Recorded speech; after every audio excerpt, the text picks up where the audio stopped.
You walk into what you thought was your breaker box, but as the dark door swings open, you realize you're somewhere entirely more stimulating.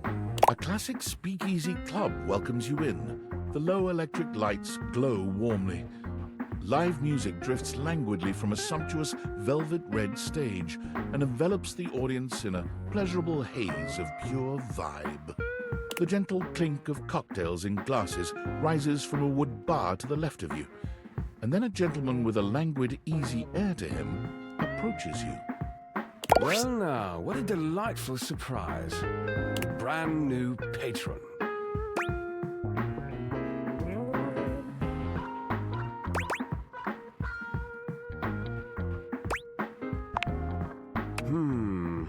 Are you sure you're not thinking of another closet?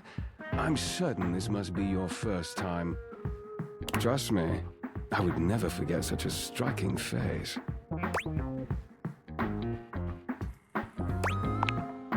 Oh yes, distractingly so.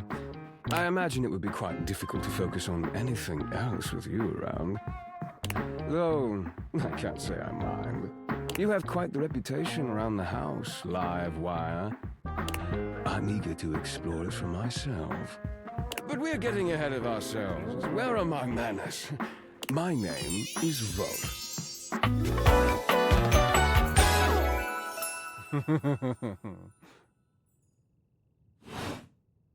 He extends a hand towards you, a conduit of pure, dangerous sexual energy that charges the very air between you. He lowers his head to brush his lips across the back of your hand. Was that a spark of static electricity you felt just now? It's a pleasure to officially make your acquaintance. Taking his eyes from you for the first time, Volt slips his arm around your waist and turns you slowly to take in the rest of the room. Welcome to the Breaker Box, the pinnacle of luxury and entertainment, and the most exclusive club in the house. Impressive, isn't it?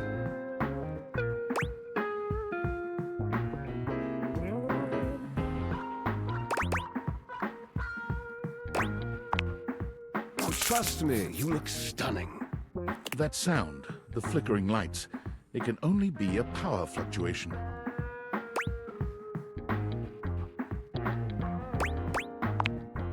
What? Oh, that. Well, that was nothing, just a little surge. With this much energy coursing around, it's bound to happen from time to time. Volt.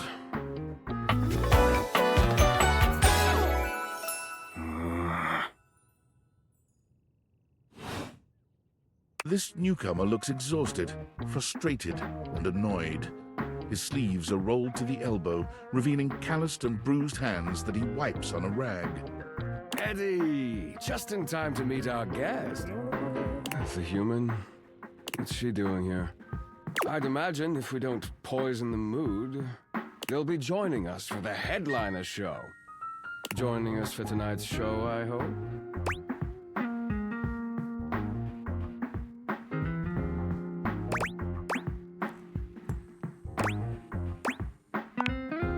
Careful there, live wire.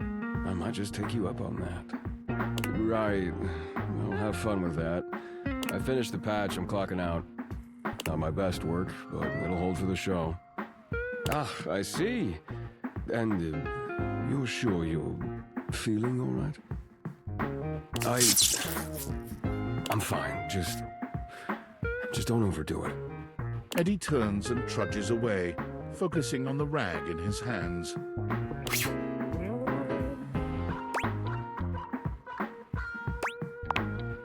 Of course. Eddie always is. His human skills leave something to be desired. Best to simply give him some space. Back to the matter at hand. Tonight's show! Shall I set you up at one of our VIP tables?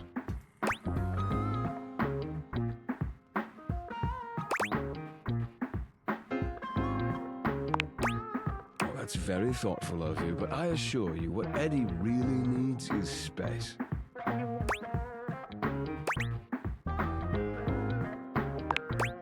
Shall I set you up at one of our VIP tables? With pleasure. With a wink, Volt hops nimbly up onto the stage. He was born for the spotlight. Good evening, you scofflaws and ducky watsits. Looks like Johnny Splash is going to be singing for us tonight. Be warned, patrons, you might get wet. Ooh. Hi, everybody. I'm Johnny Splash. I got a song for you all tonight. One from the heart. And tonight it'll be a cappella, because my voice is the greatest instrument of them all. I keep a close watch on this shower of mine. I keep my forces free of stain and grind. I scrub the ground from the tiles between the lines. I be a color. Oh, slide. That was amazing, baby. I even surprised myself. I've seen many bombs in my time, but that one takes the crook-blasted cake. Oof. Even I couldn't clean up that mess. You didn't like it? I thought it was okay. I'll retool it and come back with something even better. Just you wait. With the club beginning to close down, it appears that the show is over. Patrons mill about, talking amongst themselves. You spot Eddie nursing a solitary cocktail at the bar. Volt is nowhere to be found. Things feel colder and quieter without his presence.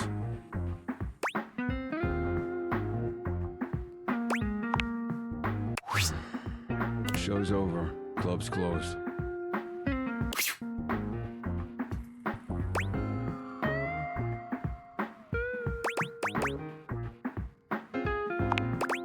What?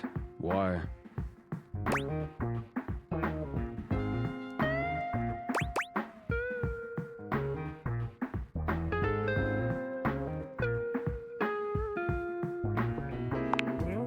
I wasn't happy. You can go now. Are you always this oblivious?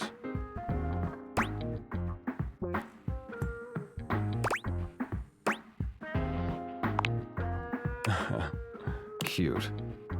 Now get out. I got work to do.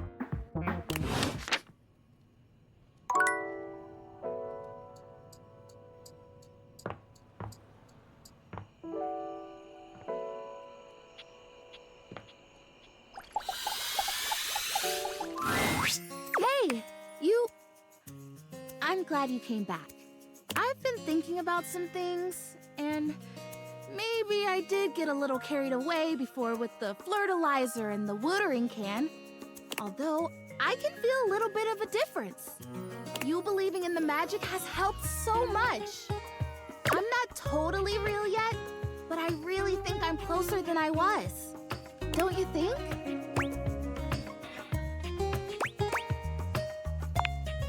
I like that. Yeah. Everything matters, if only a little bit. I don't think I was wrong, per se, about those other products, but I feel like those things weren't addressing the real problem.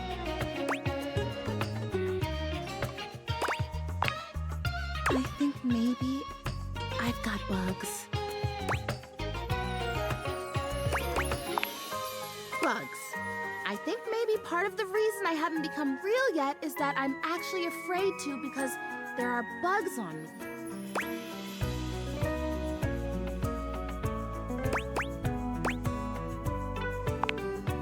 Exactly.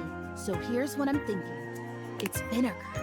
Chrissy hands you a bottle of ordinary no-frills vinegar, presumably white, but the label isn't even that specific.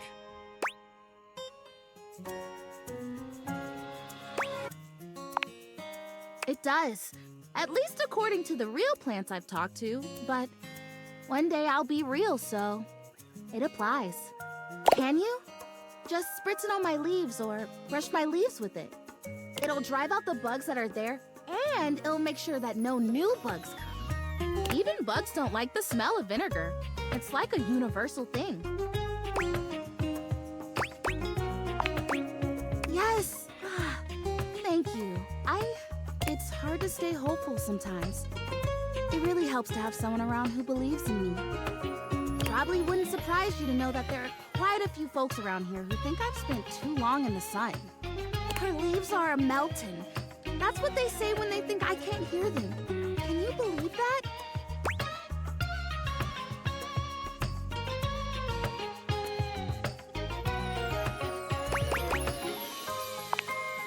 Yeah, I don't think they're trying to hurt me, but it's just, thank you for not being like that. Me too. Alrighty, I'm ready. Vinegar me. Vinegar me.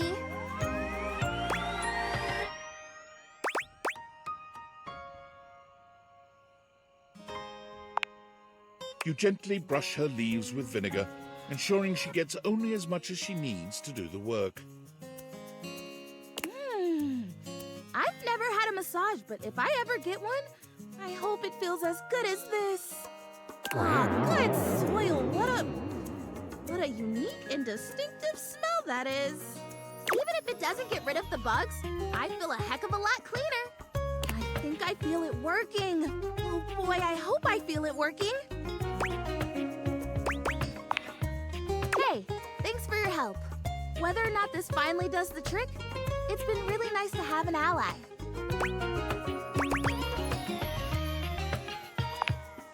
Don't forget to come back and check on me. Who knows? I might just be real by then.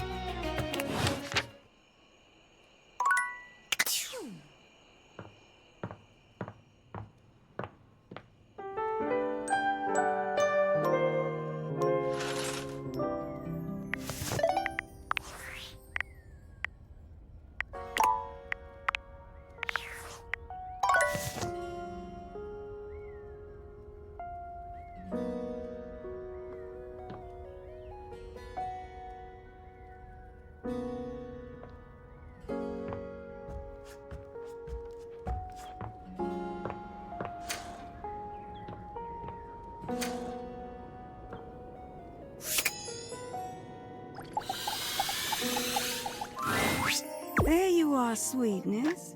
I was just thinking about you.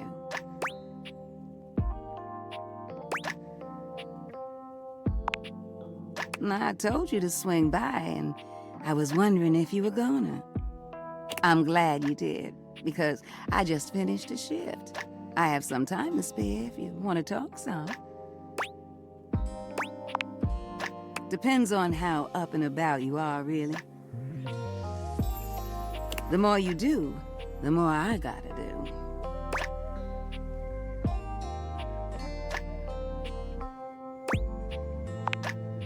Ain't nothing nobody's fault. It's the kind of thing I love.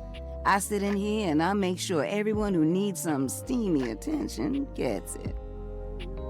It's what I'm here to do. Goodness, it's what I love to do.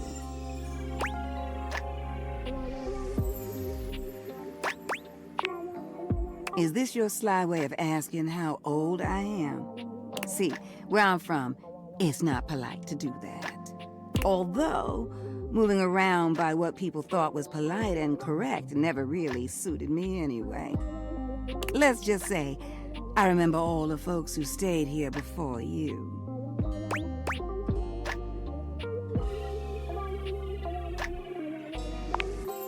If you don't mind me talking, I don't mind telling.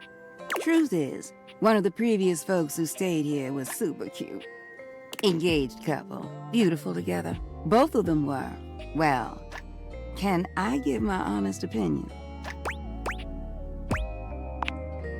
Neither one of them was as cute as you. Either way, they were here and they set up home pretty quickly. River and I both liked them. They brought so much life into this place. They took long showers together all the time. Just about tapped me dry, keeping things hot up there for them. Although, I hear they didn't really need my help to do that. Bless your heart. Don't worry about it, all right? But they used to throw these big parties, too. Family was always over, and every now and then, they had this little kid who would come play hide and seek. Their favorite hiding spot was in here with me, so I would just hum to them. I think they found being next to me safe. I miss that little kid sometimes. What? No. The couple just moved out eventually. Now, when did this story become about me? You don't need to worry yourself about who I do and don't be missing. The past is the past, sweetheart. I don't live in that place. You don't make it as long as I have dwelling.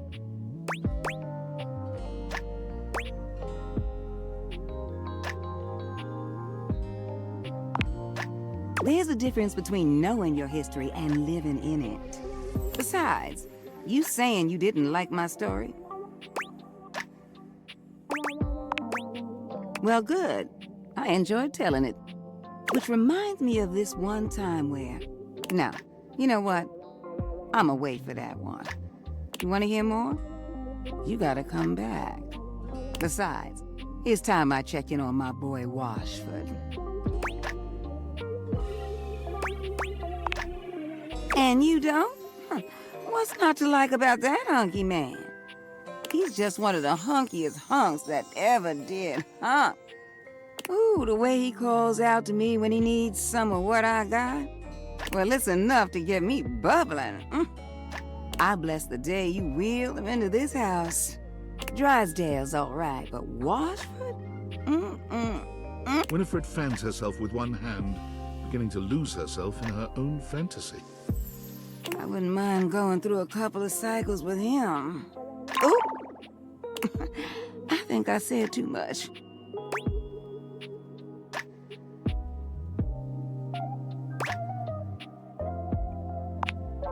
What? They got a thing going on?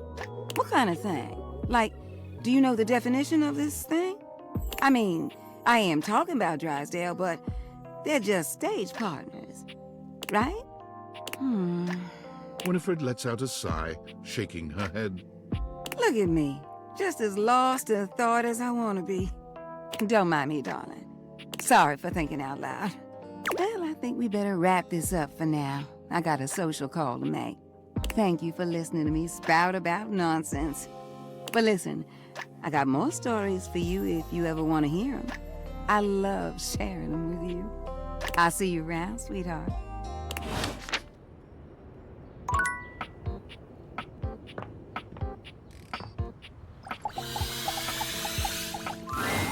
Dasha is lifting an enormous stack of papers over her head, standing on one leg, barely breaking a sweat. She drops them as soon as she sees you.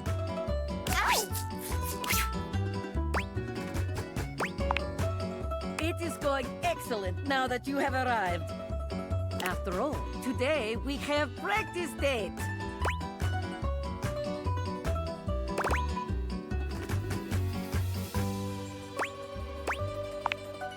Most certainly, there is no greater joy in life.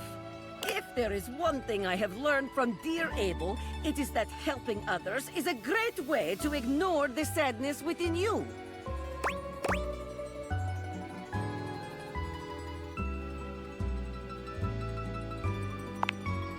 What Abel would want?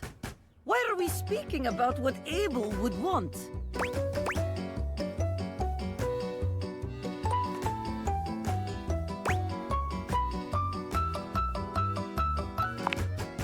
Of course I do. Don't we all? Abel is beloved by the entire house for a reason. He is kind, smart, supportive, handsome. What do you mean by that, Why are you looking at me like this? No, no, no. We are wasting time that is meant to be used for your date training. That is enough of that. Come, come. Date time is now. All right. Here we are on our first date. Where have you chosen to take me?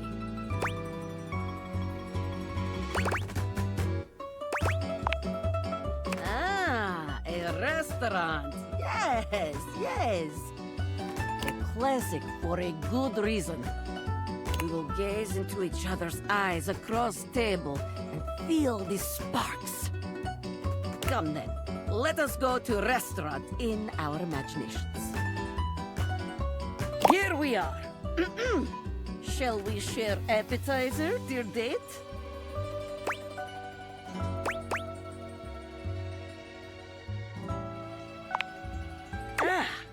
Excellent. The first step in impressing your date is to be generous. Dasha is impressed. So far, anyway. Let us move on. Our food has arrived, and I am eating my steak with great enthusiasm. What do you do next?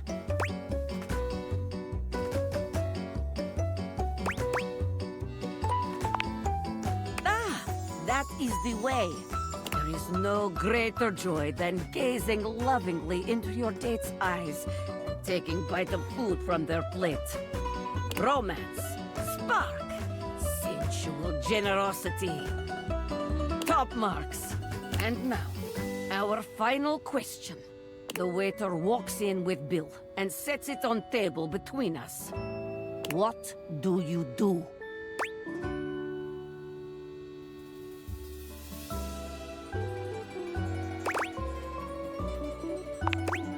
Oh, it is like that, is it? You think you are faster than Dasha. You think you have gotten the better of me. You have started down dark path, my friend. One you are not prepared for, I think. The date is not real. The slight to my honor is very real. Watch your back. When we dine together next, you are in for it. What? What? Yes. Technically. I mean, no, it is good. I just... I do not like to lose in this. Let us move on. If we dwell on this, I will become angry again. Very good. You are becoming quite the charmer. There is always more to learn. We will continue next time. See you again.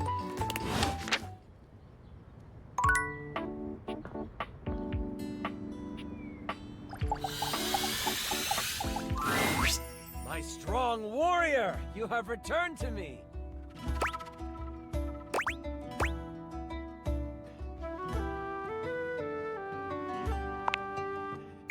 I'm so glad you're here.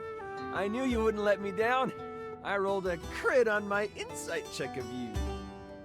And it looks like our mutual friend Jerry is joining us today.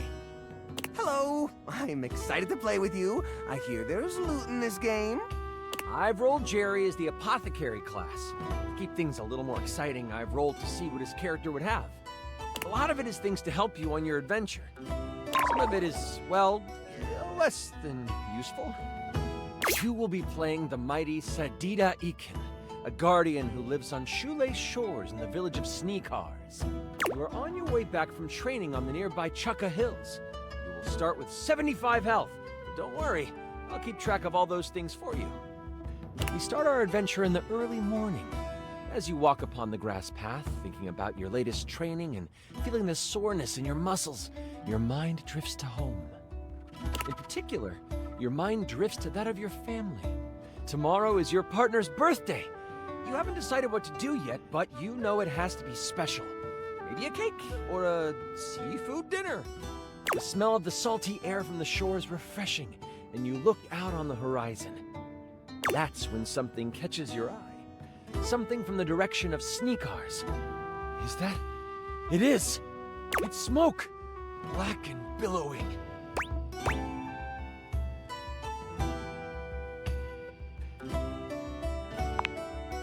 Oh, cheese and crackers, don't ask me. I'm so bad with decisions. Here's a rubber band. That always helps me out when I'm feeling nervous. You can eat it. It heals you for 15 health.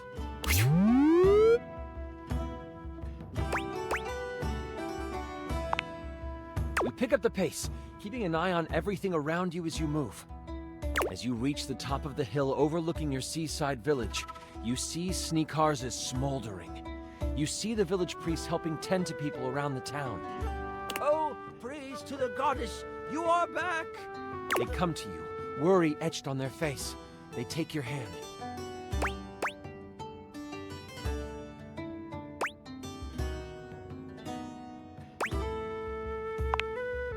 You have questions. But we shouldn't speak out here. We don't know who is around. Come, follow me! As you follow the priest to a makeshift shelter, you see the level of destruction. Your fellow villagers are hurt, and you start to make a mental tally of who you see. A few people cry as they realize their loved ones didn't survive whatever happened. Once inside the shelter, you realize your partner.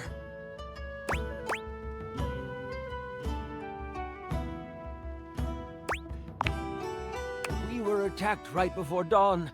A few people were killed, but we were caught unaware. And I think they were looking for you. Oh, I didn't know I was traveling with a wanted person.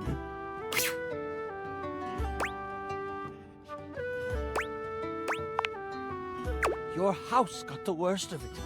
They took your partner, spirited them away, and left only this amongst the rubble. The priest hands you a piece of fabric with what looks like a mountain lion pouncing burned into it. It's the Amup bandits.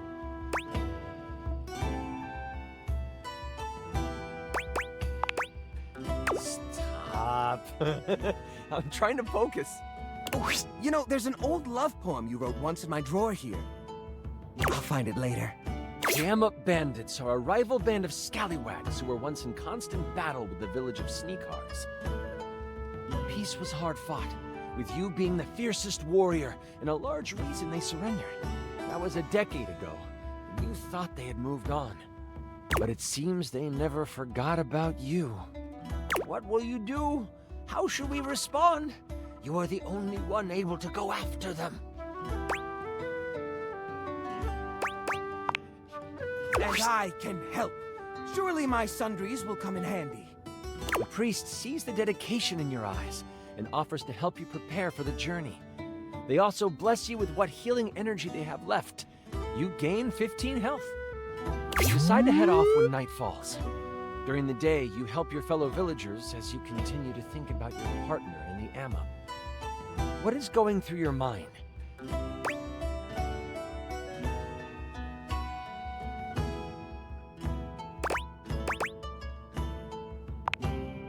You reach out into the universe, trying to feel for them. You can feel the love connection you two have still holding strong. They are still alive. The moment the stars begin to appear, you take your leave. You have a brief moment with the members of Sneakars. All of those who are healthy enough to stand and walk form a circle around you. They all whisper hopes of good fortune and a battle well fought for you. They also take the moment to state anything they might want to say before you pass. This is a Sneakar ceremony to ensure that there is nothing holding their warriors back from the future, regardless of how the battle ahead may end. You bask in the moonlight and accept their desire for you to defeat those who attacked them. Setting off down the path that many say the Amup bandits used, you walk with your head high. Your village is what you fight for. Moving alongside the path, you travel for about half an hour before you see movement. You find some shrubs off the path and hide between them. As you sit, surrounded by leaves, you see what you know to be members of the Amup step into the moonlight. Cat-like humanoids, all clad in leather armor. On their side, you see the traditional swords that you became familiar with during the battles a decade ago. You think there are only two of them, but wait. A third actually walks right past you, missing you in the bushes. There's no doubt they'll come. You just have to wait. Ooh.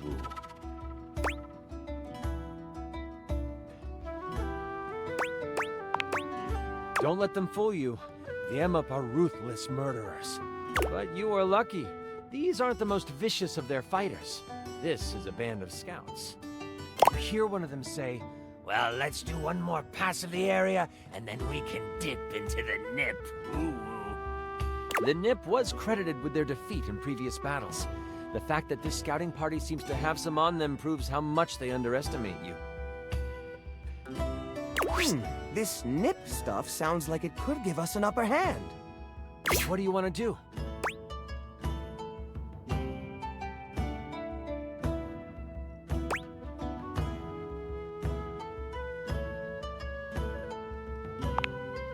You bide your time as they make their rounds, and then gather together to partake in the Nip. It doesn't take long for it to take hold of them. One stares at the moon while the other two become preoccupied with a red ball of yarn. You wait for one of them to isolate himself. The moon-obsessed one stumbles closer to you. Still looking up, he stops right by your hiding spot.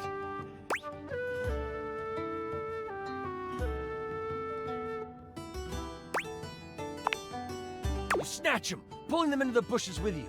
You slide your hand over their mouth. They don't resist. The other two, obsessed with the yarn. They don't even notice he is gone. I pull out my laser pointer, ready to distract them if they start looking around for their friend here.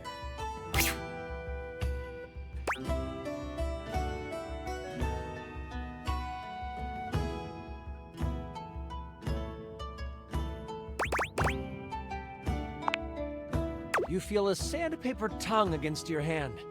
They are out of it. You remove your hand. They still just stare at the moon. You're looking for your partner?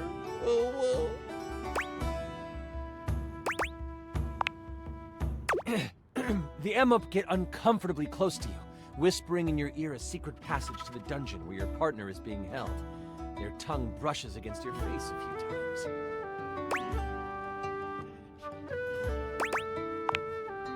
Noted. Almost as if nothing happened. The moment you let them go, they stare at the moon again. They go over to their fellow scouts and whisper something to them. The two on the ground look your way. They wave. Oh, precious. Simply precious.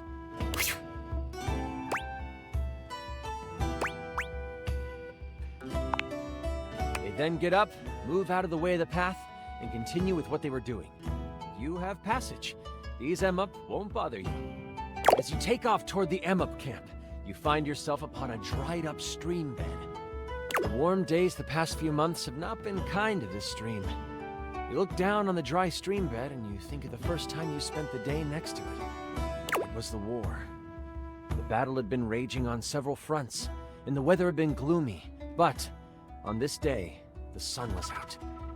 It was just plain perfect that day, and both sides of the conflict knew it. No attacks were launched.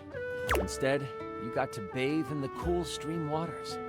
You cleaned your wounds, washed your face, and relaxed for the first time in weeks. That was when you first saw your partner in their birthday suit. You were spellbound. You didn't make a move then. Instead, you played it cool.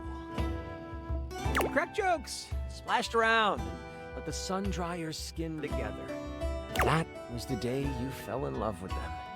You were certain of it. It would take months after the fighting had ended for you to finally try to court them. But this is where it began. It feels fitting that it is dry now. That was beautiful.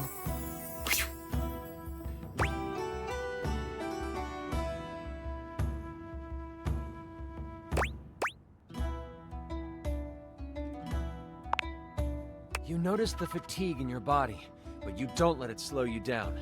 You press on toward the camp. Wait! I scoop up some of the mud from the riverbed and create a mud mask. Just a moment to pamper yourself. Okay. Strike the mud mask sample from your inventory. How much do you heal for? Let's see.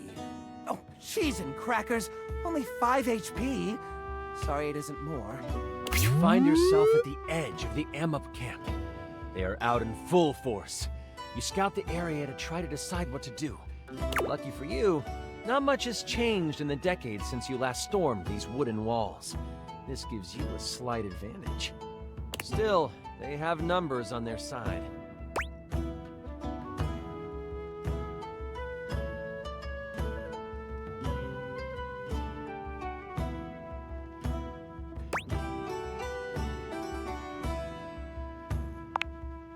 You decide to trust the word of the moon-obsessed Emup.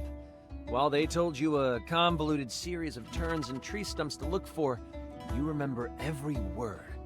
You meander your way around the woods, always making sure the encampment is within view. It's taking forever, though. Did you make the right decision in trusting an Emup?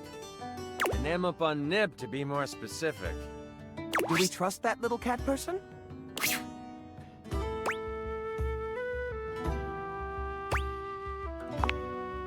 If you say so. You continue on the complicated path the Amup told you about. Suddenly, you walk across something that seems out of place. A portion of the ground almost seems hollow.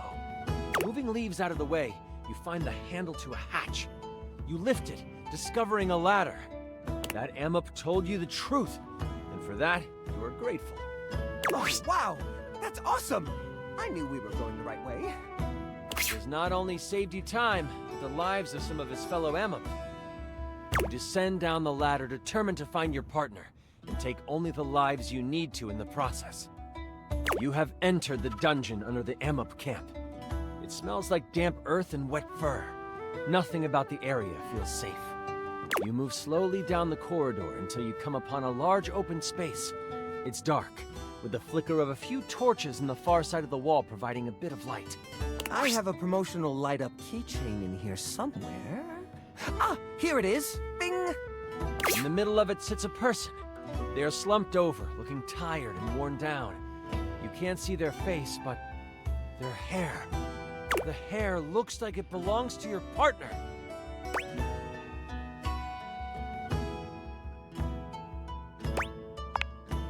You slowly proceed forward toward the person. Once you reach them, you swing around to find it is your partner, just asleep. You give them a subtle shake, hoping to wake them gently. Their eyes open and see you.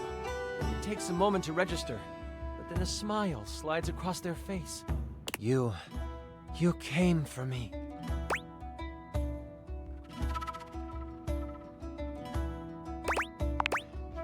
Phew, you are together again. Now let's get out of here.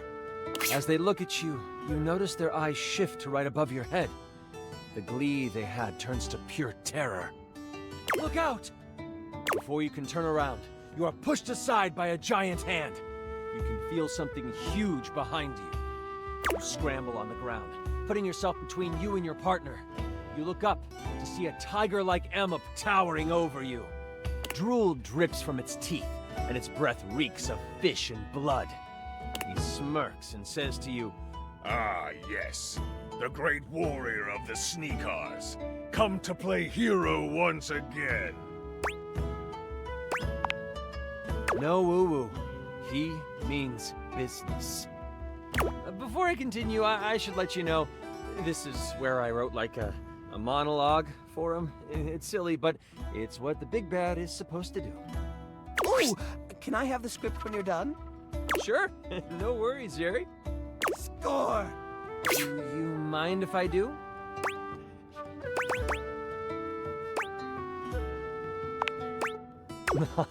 Thanks. You're the best. The tiger Amup stomps his foot, and as if by magic, the rest of the torches in the walls erupt into flame. You know, I've always preferred to see my prey. You don't remember me.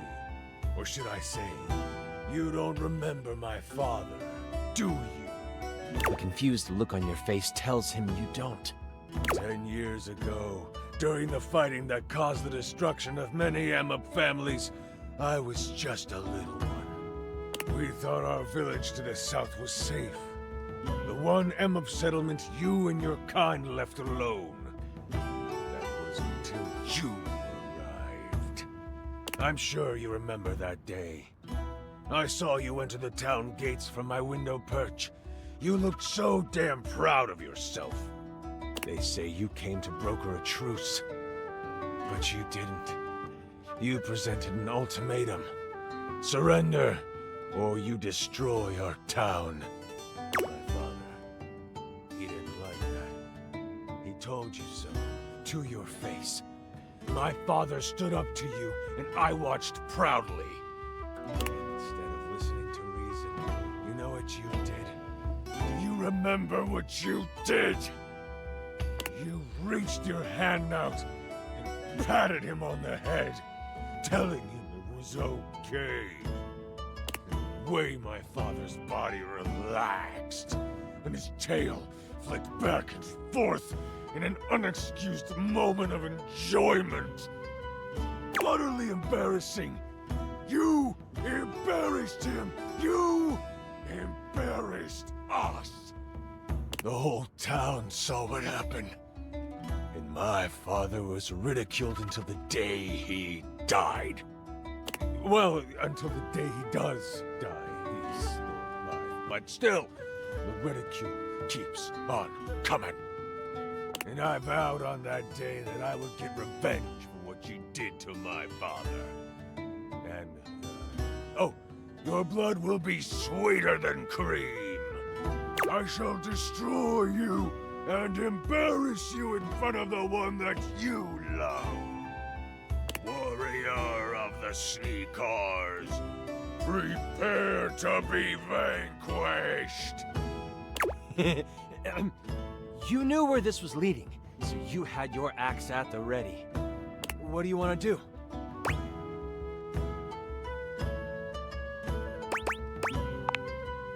The amp can wait. None of this will matter if your partner dies in the attack. You get them out of the way. I'll distract them with my laser pointer.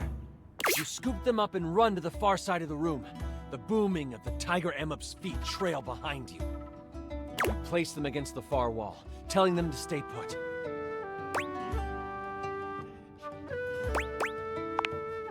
Oh, my love. Kick his ass for me. Your partner quickly reaches into their shirt, producing an herb. They put it in your mouth. Chew!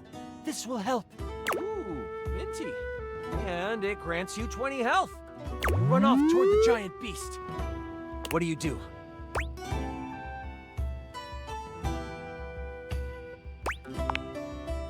You think all this guy needs is a little bit of love.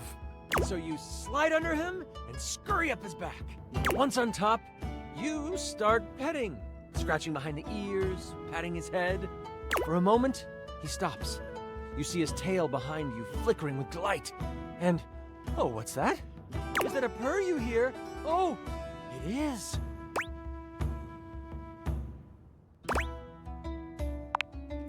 But this doesn't last long. Soon, you feel a searing pain as claws dig into your back. You let out a scream of agony as he throws you off. He hits you for 25 damage. I have one more charge on my eraser, so I negate that damage again. Although I can only negate 15 of it this time, so 10 sneaks through. That homebrew item might not be balanced well. I'll look into that later. You use the eraser, and it turns from a healthy pink to a used and old gray. It was worth the sacrifice. How dare you try to manipulate me! I will destroy you! What do you do now?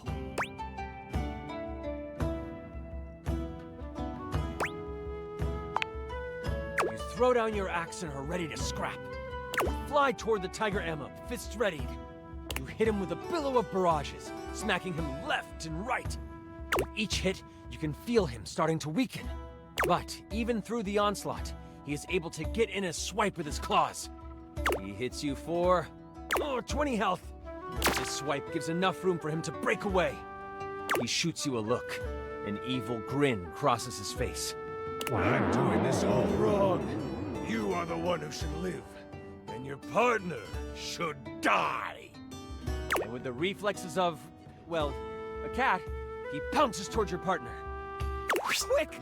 Think of something! I don't know what things I can throw at it!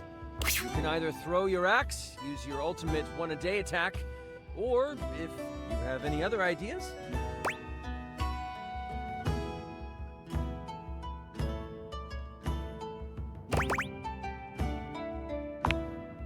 This is going to be good! You're tired of playing games. That rage you were trained with comes to the surface. You are ready to destroy this amulet. Power flows through you, so much so that rocks begin to float around you. Shh. Yellow gold energy culminates around you like flames. Your hair changes color too. Whatever color you want, really, but yeah, it changes. You fly across the room, catching the amulet mid-air. Punches faster than the eye can see fly from your fists. The Tiger Imp can't even grunt in response. You have taken on your glorious guardian form. All of your training has come to this, and you are executing it flawlessly. When you are finished, the Tiger Imp is clearly incapacitated. As the energy leaves your body, you collapse on the floor. Exhaustion takes over, and you slip in and out of awareness. Your partner scoops you up. I'll get us out of here, love. I want to stay behind. The Amup will need a new leader, and I would like to be that person. If they had a healer leading them, as opposed to a warrior, things might turn out different. That is very noble of you. I mean, really, I want to see what cool stuff they have. Fair enough. Jerry, your character finds their way to a staircase that leads up and out of the dungeon.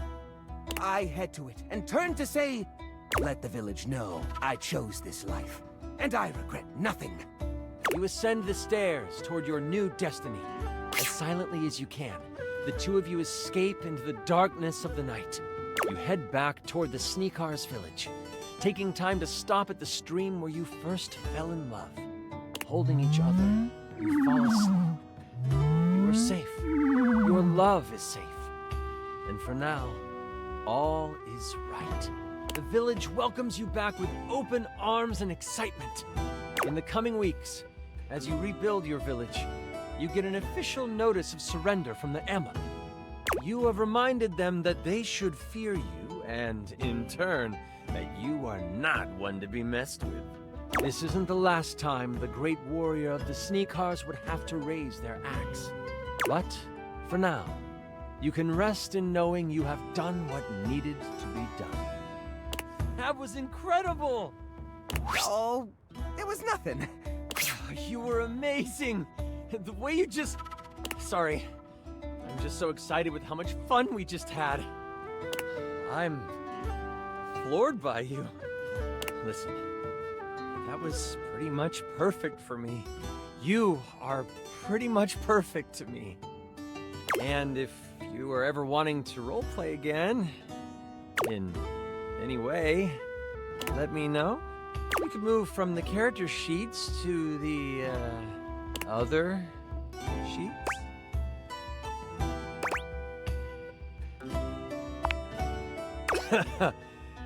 Yeah, I'd like that.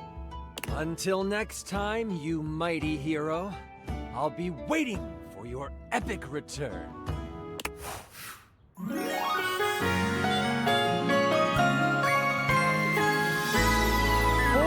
crap! You maxed out our relationship status.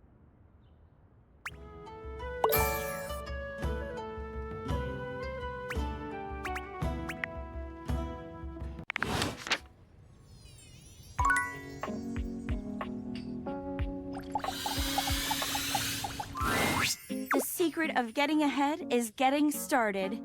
Marker Twain. You better believe it. So the date with Chris was awful. A disaster, even. He spent the night chasing me around with what looked like an axe, but was probably just a spare ski or something. And at the end of it, he asked if he could see me again, but instead of kissing me, he leaned in and whispered that I had the calves of a malnourished mountain goat, and that he found my scrawniness appealing because of the potential I had, if I would just commit to fitness. So anyway, I'm thinking maybe masculinity is like, not my thing. And that's okay. I've got a date lined up with a real pretty shelf that's just as hot and strong as Chris. And I'm like 90% sure she won't try to kill me.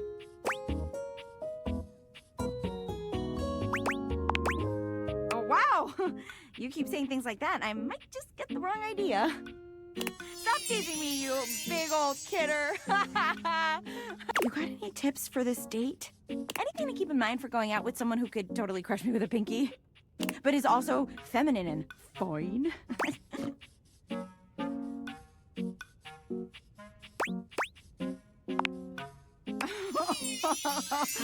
Wow, you're right. You really gotta start watching what you say. You're gonna make me think the wrong things. Try not to become a man of success, but rather try to become a man of value. Okay, calm, cool. You got this, Penelope. Shout out to that motivational office quotes calendar, man. It always knows just what to say. Oh my god, I think that's her now. Hey, hey! Shelley bounds into the room. lifting Penelope up into the air and tossing her like a beach ball. I hope you're ready to get, like, totally swept off your feet. This is a real love connection, and not two lonely things desperately clinging to each other in a last shot of love. Oh, wow! That's just what I was about to say! We really are on the same page. But also, like, please put me down. Oh my god, am I messing up already? I am so sorry. God, stupid Shelly! Shelley drops Penelope like a ton of bricks. Penelope slowly, painfully climbs to her feet, while Shelley berates herself. You always do this, Shelly. You get too excited, and you just go in.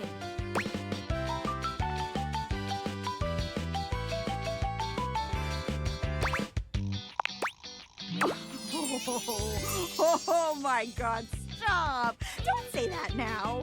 I mean, thanks, but not in front of my date. Come on, Shelly. Why don't we just get moving, huh? Shelley turns towards Penelope, wiping away a few tears. Yeah. As you watch the two of them leave arm in arm, you have a sinking feeling. You'll have to come back later and see how it went.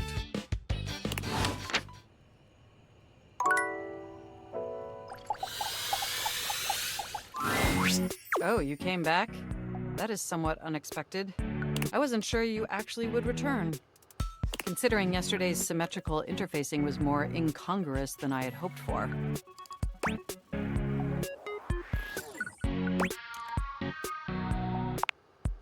It means our previous communication exchange didn't go particularly well.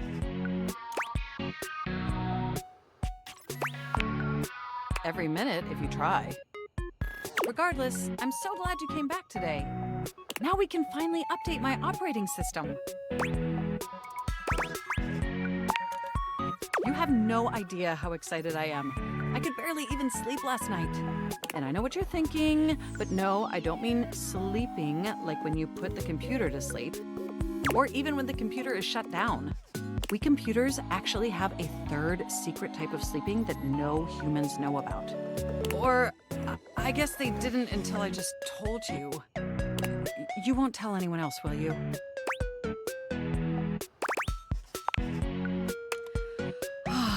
I knew I could count on you. Computers have an extremely tightly knit social circle, you know, and word spreads at literal hundreds of megabytes per second. I guess that's the price you pay for being perpetually connected to the internet. Look up terminology online in the dictionary and you'll find a picture of me.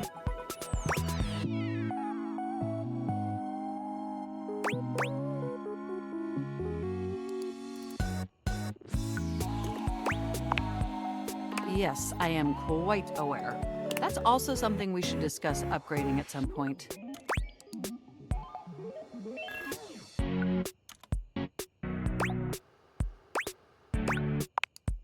The point is, I'm finally ready to begin the updating process. With your help, obviously.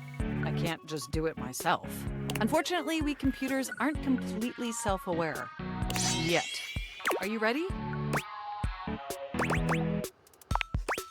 First things first, we'll have to download the update from the website. So just open up my browser and go to valdivian.com. You follow Mac's direction to the letter, typing and clicking just as they instruct you. Yes, that's it. That feels nice. Now click on the Operating System Update tab. You'll want to find the newest version, Trenton. All Valdivian OS iterations are named after the most scenic cities of New Jersey.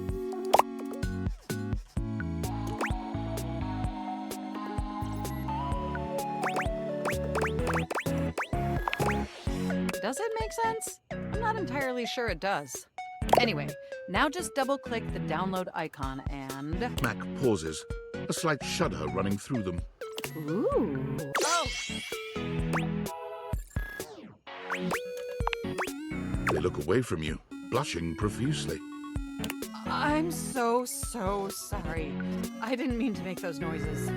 Like I said, it's just that when you double-click, it makes my CPU run so... hot.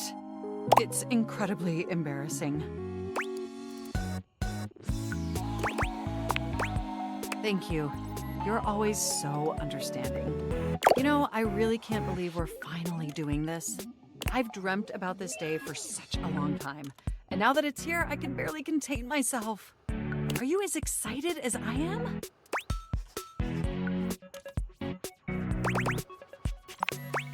Upgrading my operating system from Newark to Trenton isn't just some minor superficial tweaks. It's going to completely transform every aspect of me. My CPU is going to run so much smoother and so much faster. And my new user interface is going to be so sleek and gorgeous and youthful. It's going to be a transformation that Beverly Hills' greatest plastic surgeons only wish they could achieve. Does that pique your interest?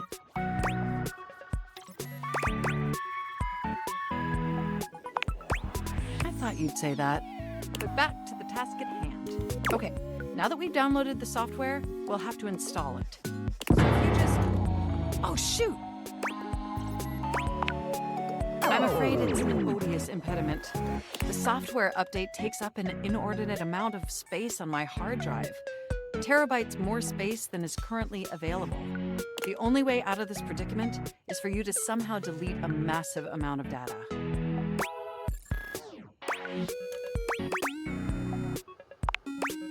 And after analyzing every byte on my hard drive, it appears the only superfluous data is your fanfic. I'm afraid you'll have to delete a substantial portion of it to install the update.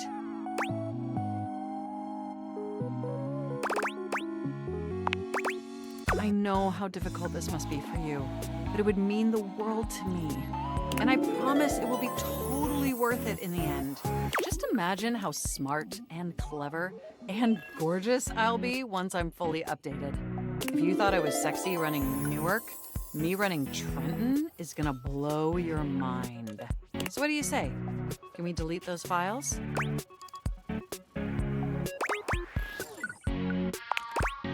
Your selflessness only makes my affection cache for you increase exponentially. You are the absolute best, and you are not going to regret this. Phew. Now there's enough available space on the hard drive. We can finally install the update!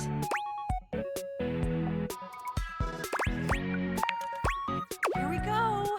It's installing! I'm so excited this is finally happening! The next time we interface, I'm gonna be an entirely new computer. And more importantly, I'm finally going to be good enough for you. Oh, I better calm down. If I get too excited, my CPU will overheat again.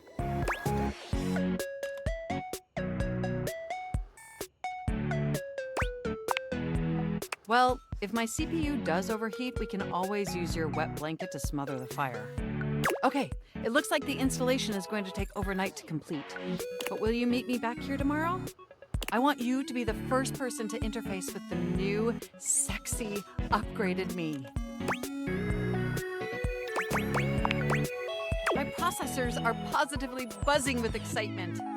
And some other unexplained noises that honestly seem mildly concerning. Looking forward to interfacing with you tomorrow.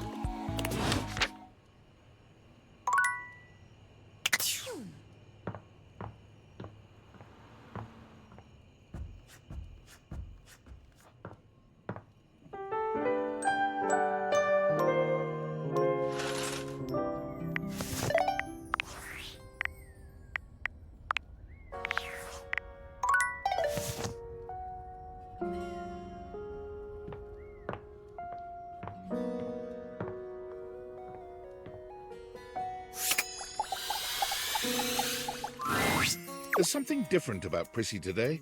She almost seems alive, which is a strange thing to say about a plastic plant.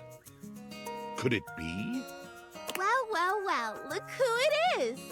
My genuine, honest tobacco hero! You did it! We did it! I don't know exactly how it happened, if it was one of the things we did or all of them together. Or maybe it was just the magic of having someone who believed in me and showed up for me.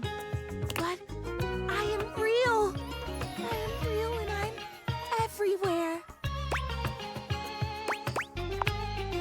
Everywhere. I think we could can agree that even if there's some sciencey mumbo-jumbo at work, that there's absolutely magic. I just cannot ever thank you enough. You made my dream come true.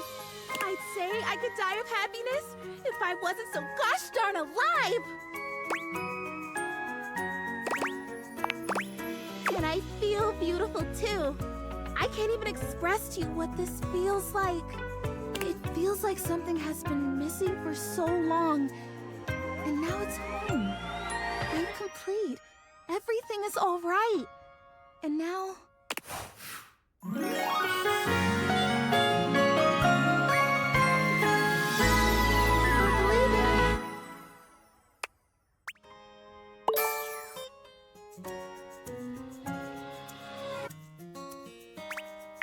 I have love. Just when I thought my life couldn't possibly get any better, I have love. You know, it's funny. I guess part of me always thought that if I ever found love, it would be a big, splashy thing. I mean, obviously in my fantasies before, I was a real plant, but there was always something else that made it really special.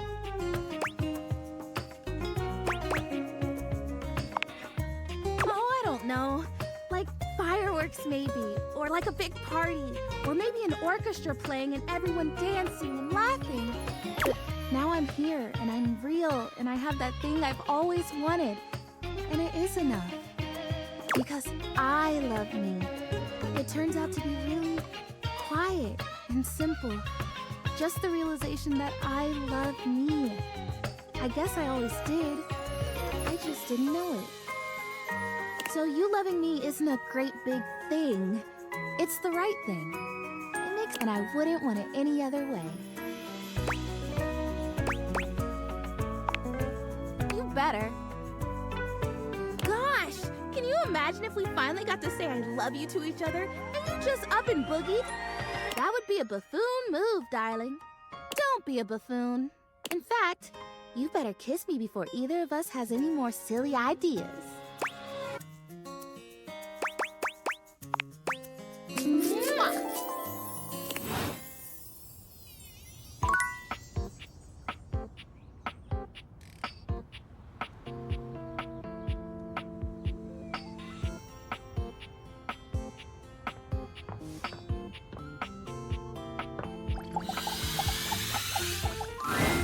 From outside, the breaker box is bustling. You push open the heavy door, but the first thing to grab your ears isn't the dulcet tones from the stage. It's the aggravated whispers of a heated and private argument in the corner between Eddie and Volt. You should be resting. I'll add it to the list. Eddie, there's no time, all right? There's too much to do, and unless you want us to blow a fuse, we're not going to blow a fuse. You might if you don't relax. Everything is well in hand. Look, fine. Just a few hours, but only if you swear you'll keep me updated. Have I ever failed you before? Obviously not. I'm serious, Volt. If it gets worse, you come get me. Clearly not fully convinced, Eddie chews on his lip. Finally, he turns, blowing past you with barely a nod. Live wire! Volt's whole demeanor shifts as he notices you, and you feel just as tingly as the first time. How delightful! You're back!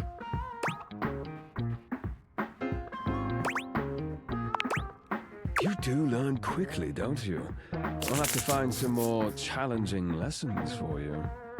Volt's eyes shoot to the lights, and immediately back to you. Can I set you up with a table? The show doesn't start until later, though I imagine we can find something to fill the time. The lights begin to flicker again. A familiar occurrence by now, but this incident feels different. It lasts longer than it should. The buzzing feels ominous, almost like a warning. My apologies, Livewire. As much as I'm enjoying our conversation, there are a few things I must attend to. It's nearly time to open for the show. Allow me to show you to your seat. It does feel like your seat now, even as the power continues to surge and ebb.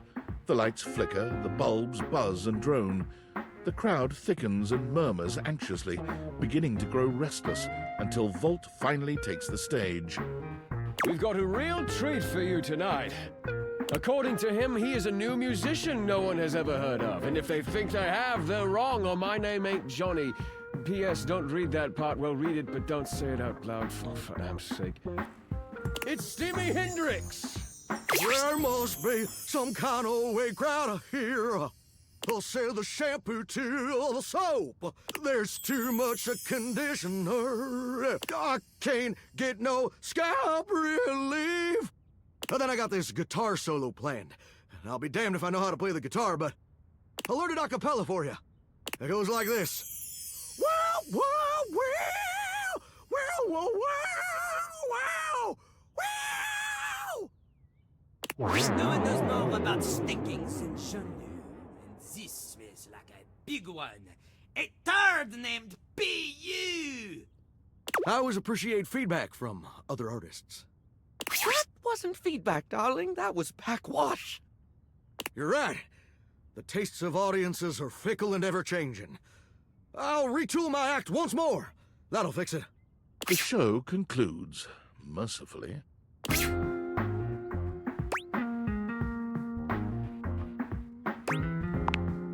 And you wait, but Volt does not come. You get up to leave and you notice Eddie quietly closing the door to the back room and shuffling to the bar to fix his drink.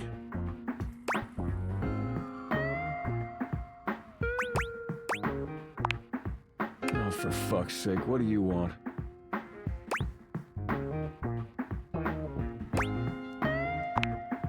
Obvious question time. Fun.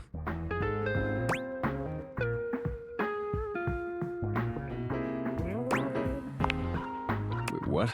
Why?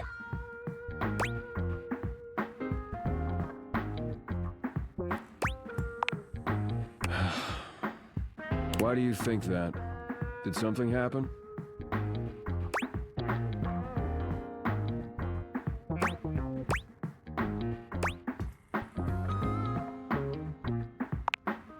What kind of weird things?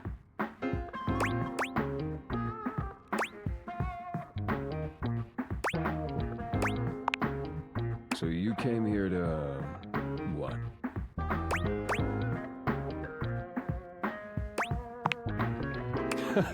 Right.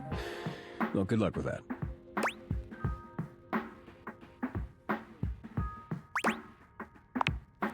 The hell do you expect me to do about it? Volt's the one who runs the power here. If there's a problem, let him handle it.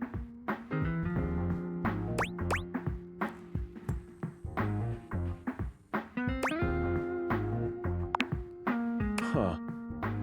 You're smarter than you look. You actually care about this, don't you?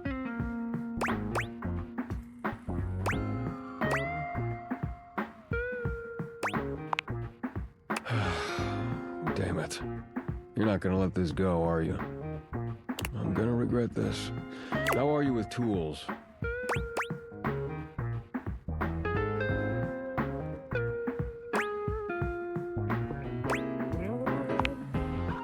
Good enough. Come back after tonight, ready to work.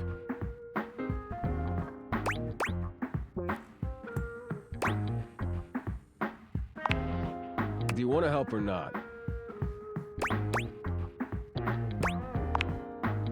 Better. You got what you came for, right? Can I finish my drink in peace?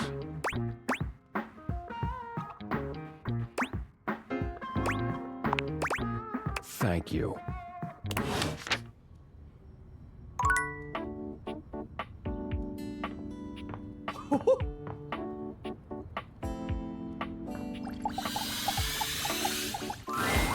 Well, if it isn't the VIP attendee, the satellite acolyte, my shining light that excites me all night.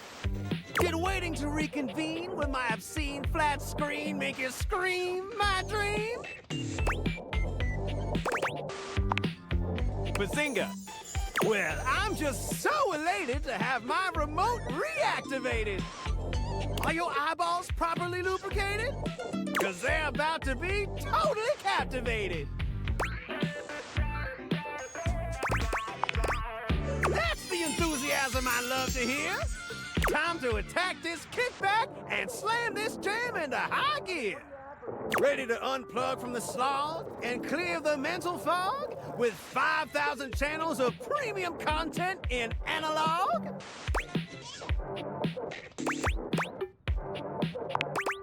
Loading programming, maximizing game shows, U1, streamlining target demos, buy it now. Football pros and red carpet clothes blasting at you like an industrial fire hose. Speaking of football, want to watch the game? I can show you a tight end that'll drive you insane. Here. Kelly presents you with a football player whose backside could be its own exhibit in the Louvre.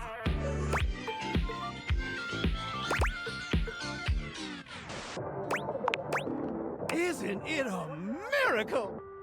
Isn't live television incredibly stirring? Knowing you're witnessing something as it's occurring? White knuckle turns at the Grand Prix! Hysterical late-night comedy! News that changes history! Never fails to amaze me. The crack of the baseball bat! Post-pounding combat! Let's see about Divaflix offers something like that! What? Well, that's just fine. I don't mind. I still got 5,000 channels for us to watch till we go blind. For to truly appreciate my endless entertainment sprawl, we gotta sit down and watch it all. Wall-to-wall football, every screwball pratfall. We're in it for the long haul. It'll be excellent.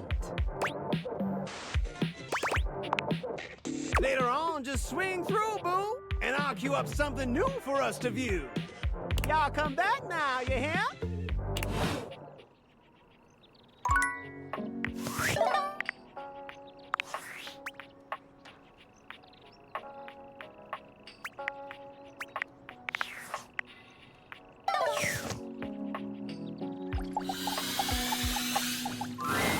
Dunk is in the middle of a downward dog pose, showing off surprising flexibility for someone with a physique as rugged as his.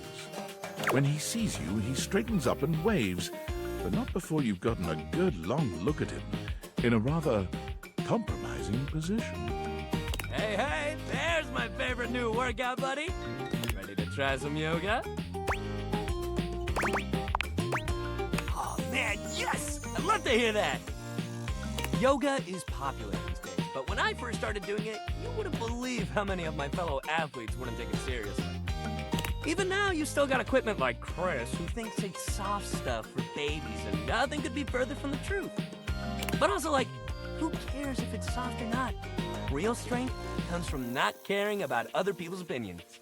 We're gonna get our yoga on, and nobody's gonna tell us we can't. As if on cue, another household object appears in your periphery, perhaps to tell you you can't. What up, what up, what up? Dunk's normally unflappable smile grows slightly rigid. Ah, Shelly, hey, we were just about to... Do some yoga? Yeah, I heard. Shelley throws her muscled arms around the two of you, bringing you in for an uncomfortable group hug.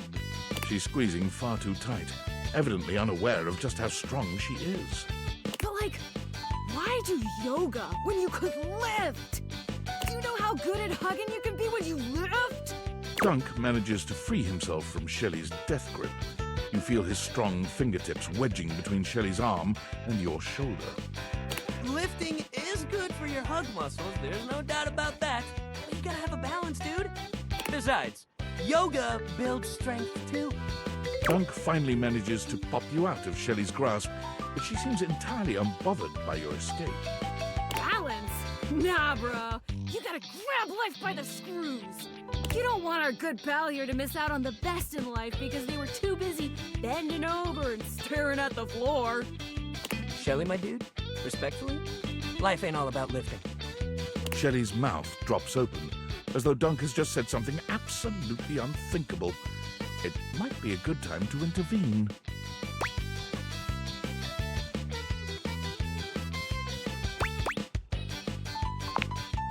Exactly. Lifting is great, but it's just part of the routine. How can you say that? How else are you gonna lift your friends up and carry all their burdens and make them a part of you until you push them away or you collapse under the strain of it all? Why, that's no way to live at all. Look, we all got our priorities. It's great that you want to do that for your friends. But what kind of world would this be if we all did Shelly's job? I'm not sure. This seems to break something in Shelley. She wanders away, muttering to herself. What if everyone did Shelly's job? So many muscles. Dunk exhales, placing his hands on his hips as he takes a moment to recenter himself. Calm. Okay, yoga time. So first of all, how do you feel about yoga? You ever do it before?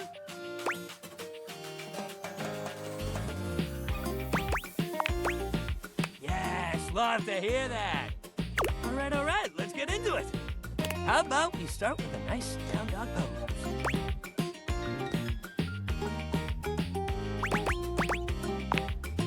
You bend down into a decent downward-facing dog pose, keeping your feet shoulder-width apart and placing your hands palms down on the mat ahead of you. Your body forms a graceful triangle shape. Dunk is elated to see your excellent posture. Yeah, that's it. You're killing it. Now, see if you can lift your leg up behind you so you're in a kind of standing split. Dunk lifts one leg from the ground until it's parallel with his arms, continuing even beyond that until he's in a proper split. He's surprisingly flexible for such a big guy.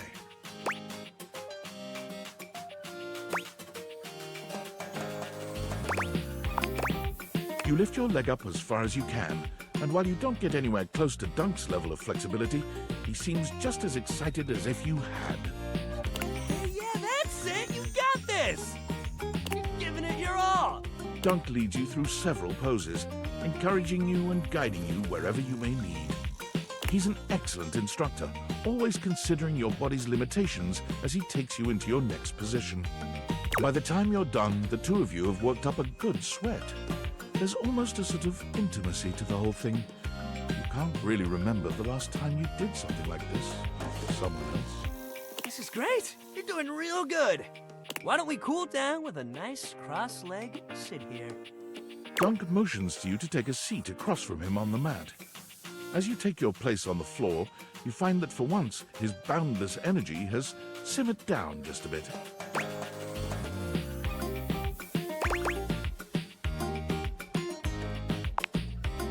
Thank you. A lot of big guys like to focus on getting big and staying big. They don't think about how connected everything is. Like if you're squatting, being flexible makes your squats deeper. And yoga is way more than flexibility. It builds strength and centers you. I don't like feeling confined to one thing. Dunk means sports, baby! That's football, basketball, weights, chess. It's all good. Dunk breathes in deeply, in and out, seeming to relax further for just a moment. And then he's clapping his hands together and back to his usual energetic self. Great workout today, man. Really. You, next time, we're gonna do some good old-fashioned sports. I'll even let you choose the ball. Hell yeah, that's the attitude.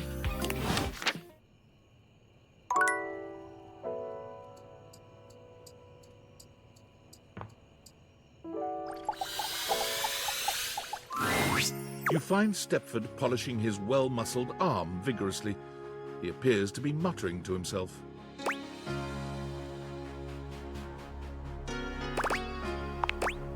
Oh, hey. Sorry, I'm just trying to get this spot out. Not sure if you've noticed, but I've gotten a bit, bronze lately.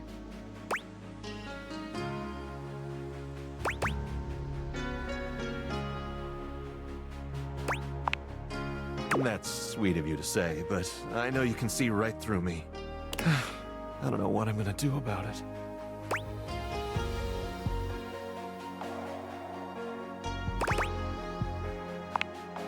I have an idea, but I can't be certain.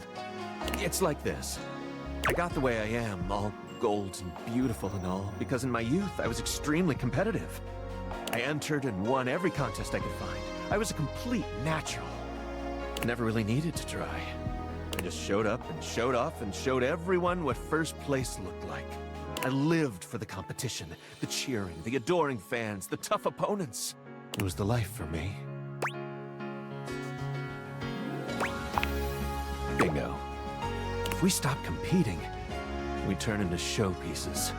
Our gold starts turning to silver, then to bronze. It's not that we stop getting given out, but our inner essence changes.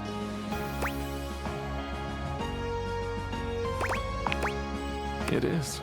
Eventually, we come to a turning point. It's either get back in the fight and risk the arena once more, or retire and spend our time polishing up, clearing away the patina, and covering up what can't be cleared away.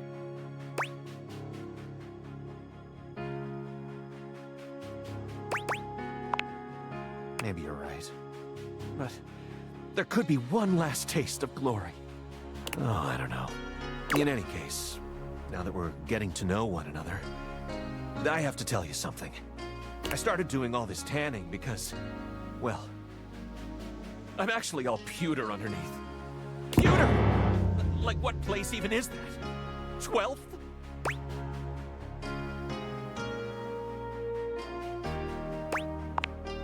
Exactly.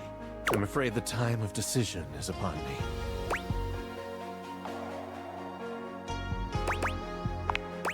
I think I should. Maybe you're right. Thanks for talking to me. I think I'd better think about this for a bit. It's not an easy decision. If I compete again, I could get hurt or even lose. And I don't think I could bear that. Come see me again sometime soon, okay?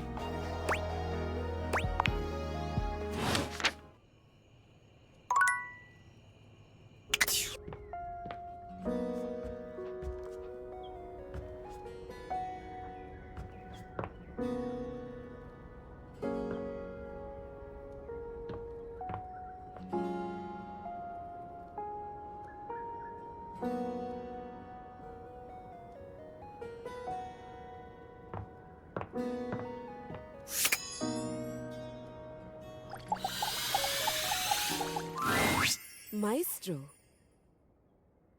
are you here to listen to me perform?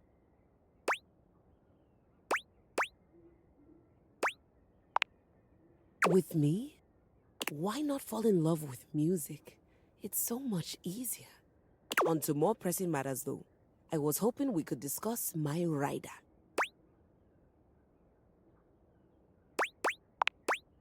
A rider? It is an agreement between the performer and the promoter. I'm sure it's not your fault, seeing as how we've never worked together, but there are certain things I require if I'm expected to give a great performance.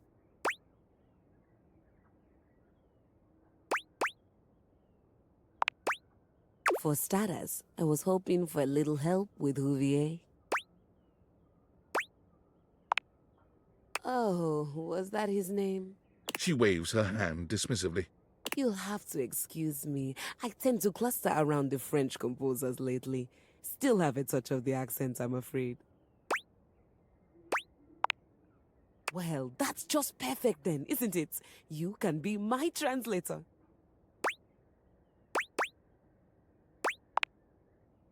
Sorry, I don't know that word. Please tell Huvier that he needs to do something about the dust. It's awful for my pedals. Any more of it and they'll begin to stick. I really did try to explain this to him, but the language barrier was just insurmountable. I'll need a bit of help with Hector too, I'm afraid. Could you please talk to him about the temperature? I need it at a firm 20 degrees, or it's going to wreak havoc on my tuning.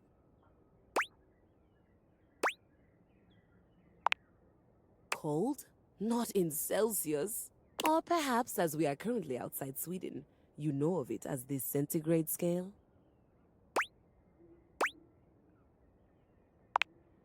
Honestly, I think my accent got in the way again. Same with Lux. I like to be lit a certain way. Everyone around here does seem to be a little... Oh, there's no better way to say it. Unrefined. Speaking of, do we have a lighting designer on staff? That's all right. I was somewhat prepared for this. My friend Celeste was on a loan to a community theater once, and she told me all about their adorable little budgets. Now, if it's all right with you, I'd like to get back to rehearsal. Please do let me know what everyone says. I'm eager to jump into our work once the issues are addressed. Adieu!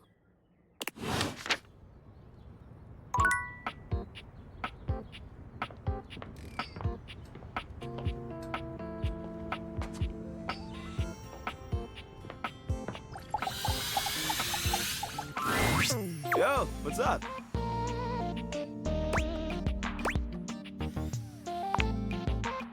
Man, the nerve on that instrument. She thinks she's so fancy that she wants me to pay special attention to cleaning her feet. That's not a vacuum's job. It's her own damn fault no one wants to play her anymore. If she were nicer, there wouldn't be any dust. Sorry, I just get worked up when people have attitude. Tell her I ain't interested.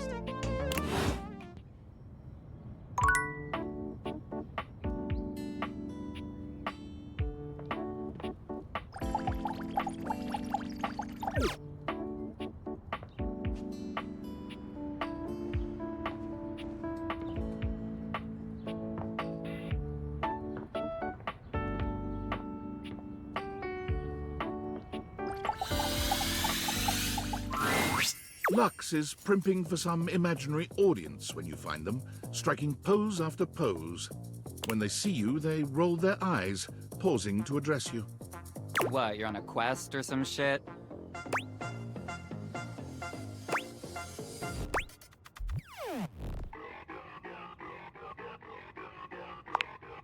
Oh, yeah, she wants better lighting.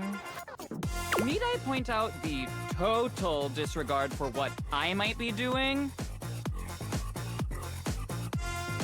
Ugh, the utter self-absorption of that request.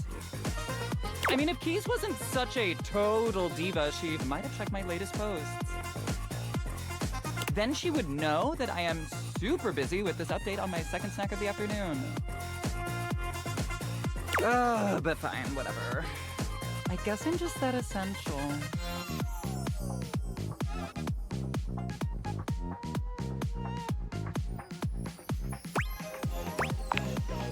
Bye.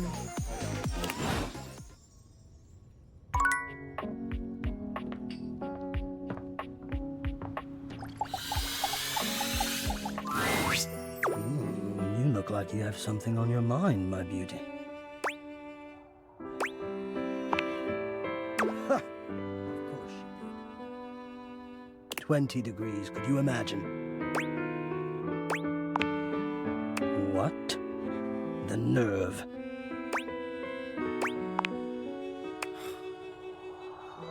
Perhaps.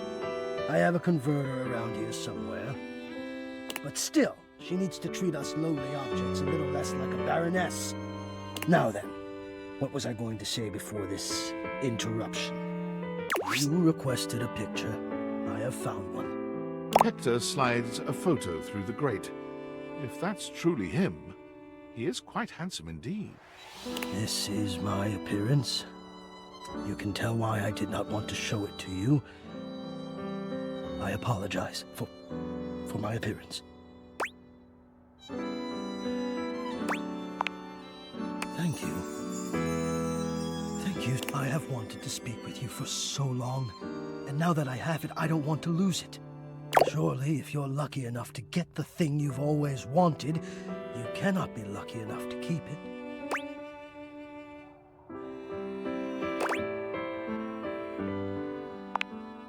I would lose it if you left.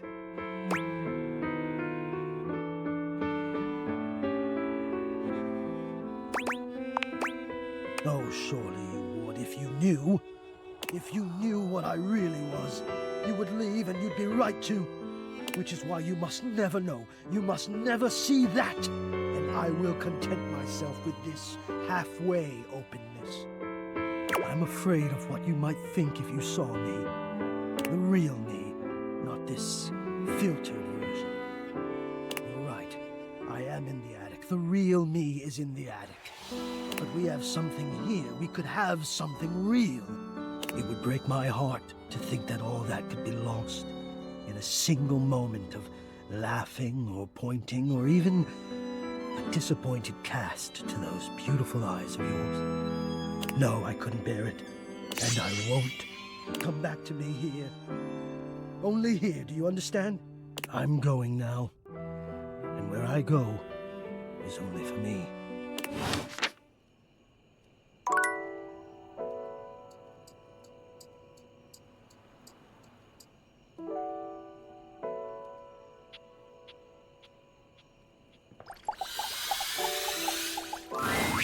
Abel was friendly the last time you saw him, but he seems downright cheerful today. He's whistling when you walk up on him, though he stops when he sees you, greeting you with a broad grin.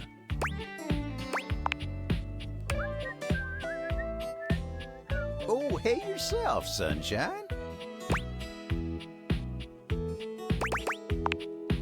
What? What's the matter with Sunshine? Is this world so cynical a table can't even greet his pals with a smile on his face and a song in his heart? I ain't mean no offense. I was just in a swell mood. Had a long talk with Dasha before you got here. Going over the finer points of lifting, supporting, and, you know, just the good old basics. It just feels nice to be understood, you know?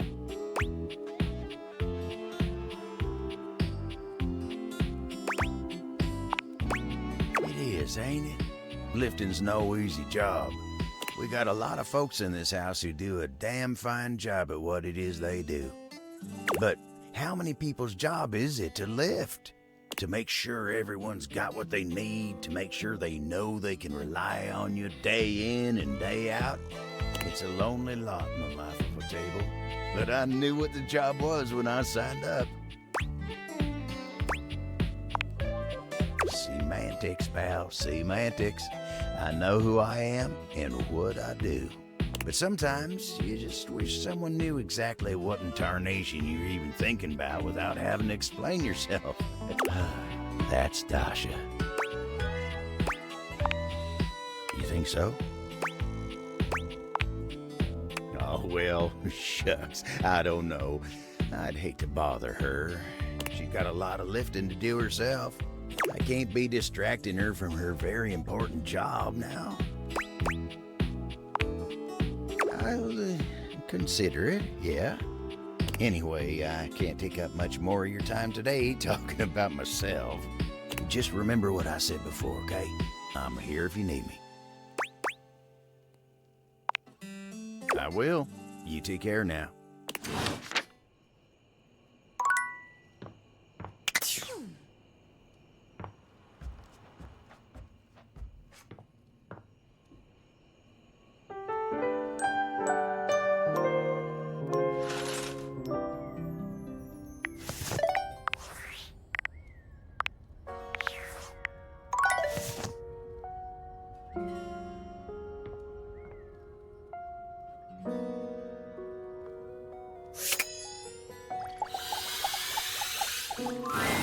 When you walk up on Abel, you find him in a state of distress, though the reason is immediately apparent.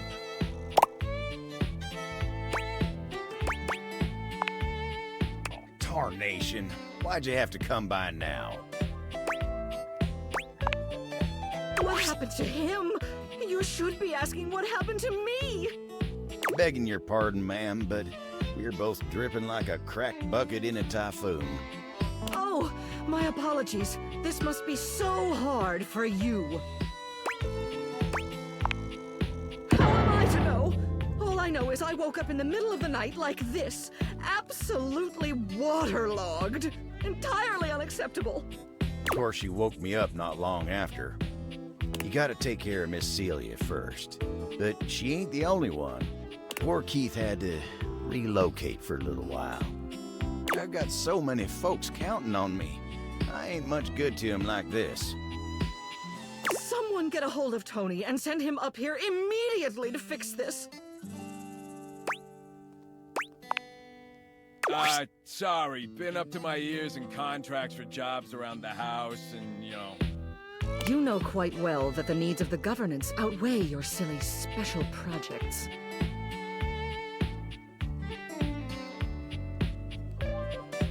Right away, Madame Mayor. Phew, she's terrifying. Unbelievable. Well, Celia's got her leak fixed. But what about me? As if on cue, a cool breeze rolls through. Fantina has arrived, as though summoned by Abel's distress call. Fantina, what are you doing here? Tony sent me here. Didn't know you weren't alone. Fantina looks right through you. She seems entirely unbothered by your presence here. Tony sent me to help you, so I'm gonna just do that. Appreciate it, Fantina. Fantina blasts Abel with air so intense, you wonder for a moment if a tornado is passing through your house.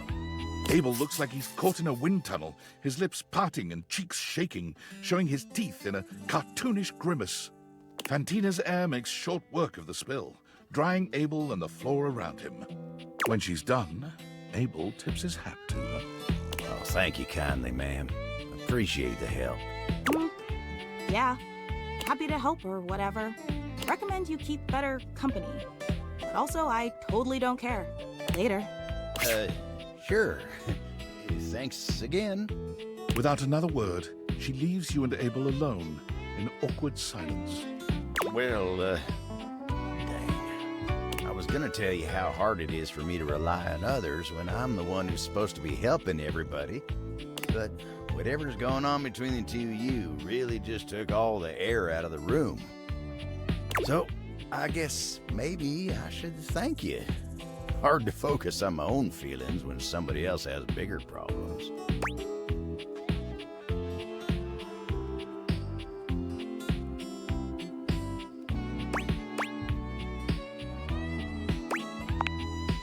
I ain't saying to make a habit of it or nothing, but it sure worked today. Another long silence. Well, we got a lot to do. I'd thank you for being here, but not sure if it made much difference. Still, probably the decent thing to do. So, thank you. Now, I got a lot of work to get back to, so I'll catch up with you later. You take care now.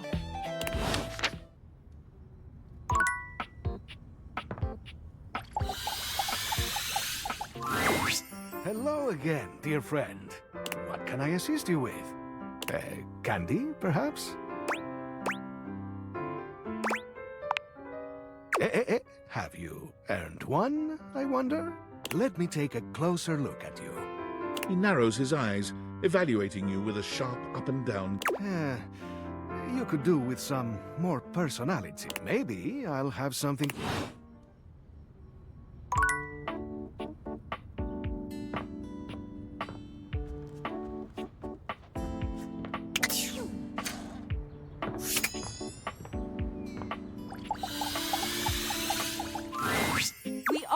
What we repeatedly do. Excellence, therefore, is not an act, but a habit. Aristotle. I'm back in the saddle, and that's okay! Oh boy! Didn't it? It was a complete disaster. She wouldn't stop crying at dinner. She kept talking about how I was her last chance at happiness, and that if we didn't hold on to each other, we'd both be old and alone.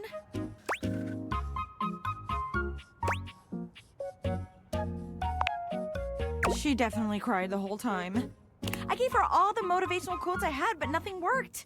Like, if I was crying and somebody said to me, it's not about money or connection, it's the willingness to outwork and outlearn everyone, Spark Cuban, I definitely would have cheered up.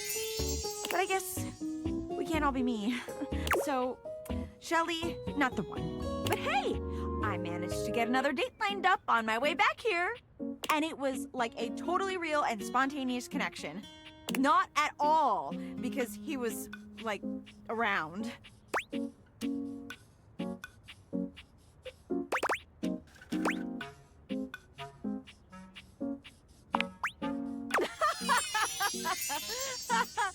Stop it, you. That was a really hilarious joke you just told.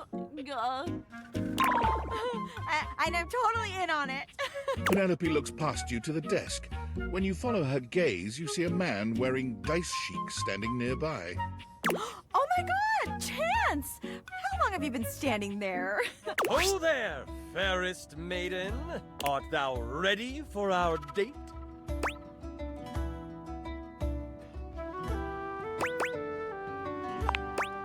How else does one treat a maiden? Never fear, she is in good hands. Yeah, this is gonna be a good date. This is a date? Do you not want to date me? No, I do. Oh my god. Oh my god. Let's see. Love any modifier with a human, and... He rolls a small die, seemingly thrilled with the result. Okay. It's definitely a date. Let's go. There! See? A real date. Not just me dating a guy out of pure convenience. This is gonna be the one. I can tell. Oh yeah, definitely. I rolled a 19 on my charisma check. This is going to be truly excellent.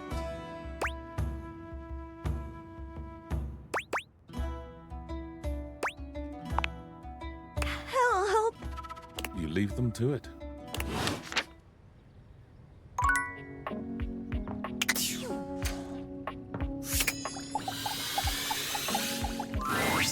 Look who just can't get enough of me. Yes, you, sweetheart. I promise sometimes you're just about as dense as a drain pipe. Not that I mind it. You're still pretty cute. Plus, it feels like I can teach you something.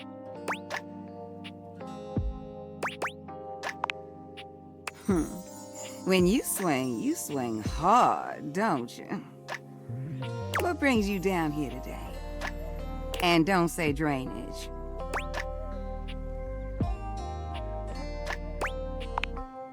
Something told me that's what you wanted. Where did I leave off last? Oh, yeah.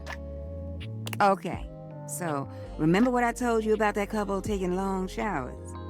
There was this one time that... Hey, Winifred. River! Am I interrupting? No, please, come join us. How you doing, sweetness? River glares at you, giving you the distinct feeling she doesn't appreciate you being here. But Oh, you know, fine. Same as always. You say that every day, and I know that's not always true. Winnie, don't. Not now. River looks away from both of you, steam rising from her cheeks as she blushes furiously. That sweet little blush gets me every time.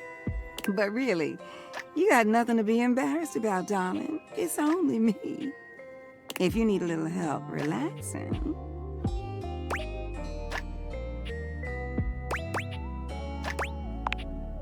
Oh, God, not in front of somebody else, Winnie. You really think I'd heat you up in front of an audience? You keep blushing like that, I won't even have to. You're doing a fine job all by yourself.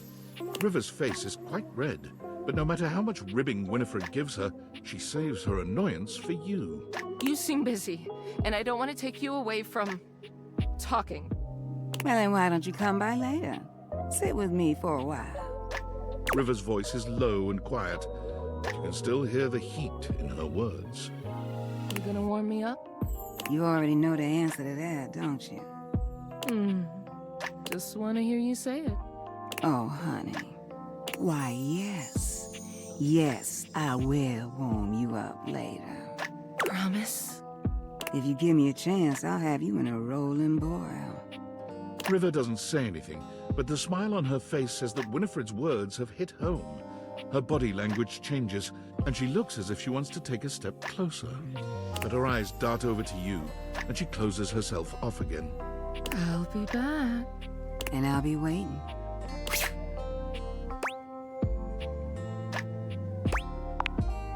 Oh, that was... that was something, wasn't it? You know what? That's nothing you need to be worrying yourself about, sweetheart. River and I go way back. Way back. She was the first one to come and speak to me when I got here.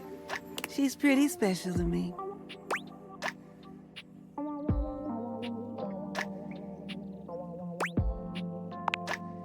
Bless your heart. You taking my kindness for flirting. That's precious. Yes, I may think you are one of the cutest things I ever did see. Yes, I did get excited that you came to see me today, but I wouldn't call what I'm doing flirting. Wait a moment. Look at you distracting me again. I'm starting to expect you didn't come here for a story after all. Look, I gotta go get ready for my visit with River.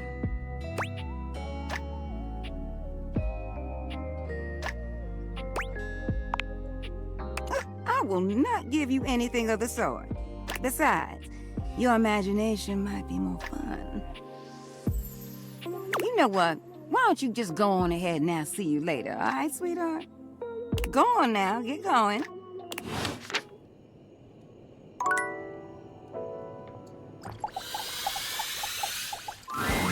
You're back. Sorry if I'm a little groggy. You just caught me right in the middle of rebooting. I don't know why, but rebooting always takes forever after a new OS update. Have you ever noticed that?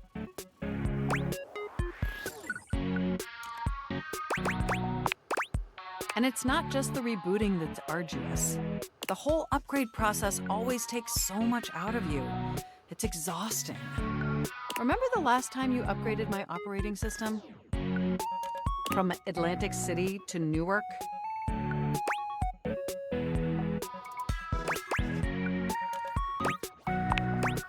It's burned into my diodes. That upgrade was supposed to make everything run much more efficiently. At least that's what the commercial promised. No one has ever regretted a move from Atlantic City to Newark, was the marketing tagline.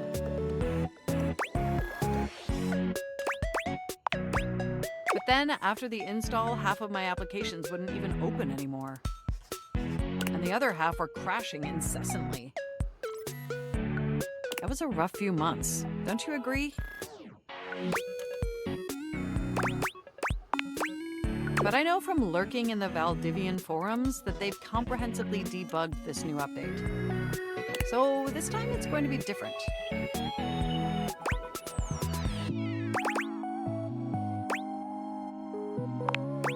Everything is going to be absolutely perfect. And in just a few more minutes, you'll finally get to meet the new, improved Mac. My processors are all computing at an accelerated speed just thinking about it.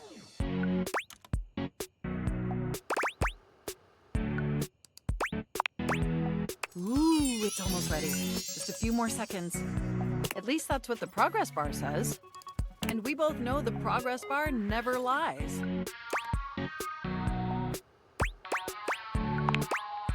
I can't help it. Being around you brings out the best in me. By the way, have you given any thought to what you want to do together? You know, after you meet the new, upgraded me? Well, I was thinking we could visit some very naughty websites together. Maybe we could spend some time writing some documents? Replace some of that fanfic of yours with some steamy new stories? Of the NSFW variety, of course.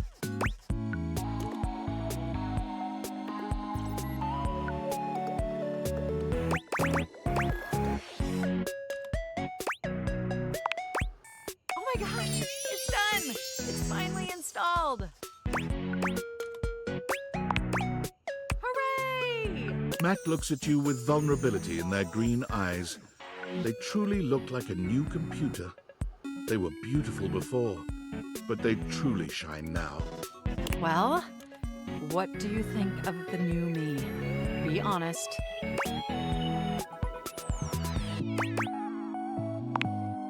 Isn't it, though?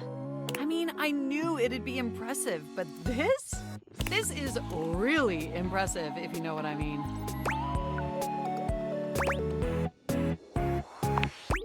Internally, I'm processing information so much faster and so much more efficiently. It's like my mind has achieved a level of enlightenment far beyond what I could even imagine previously. Here, ask me a question. Any question.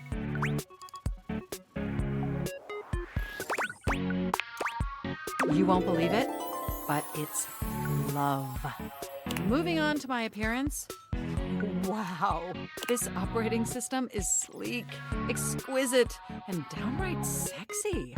Let's be honest, this is a user interface that is just begging to be interfaced by as many users as possible. Am I right?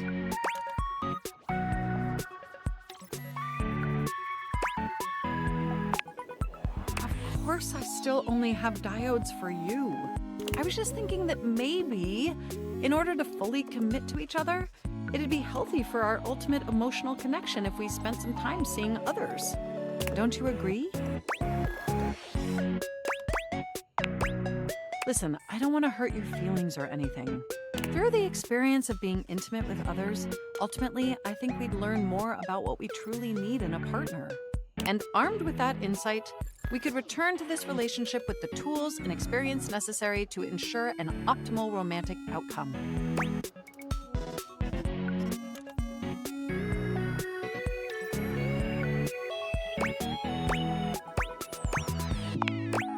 Wonderful! I think this is an exceptional plan. We'll spend a little time apart, interfacing with other individuals, and then we'll reconvene back together. I think that experience will be extremely beneficial in determining our ultimate compatibility. And if nothing else, it'll give you some time to work on a new, more elevated fanfic of yours. Do we have a concordance? You are the absolute best. Enjoy your little sojourn in the offline world.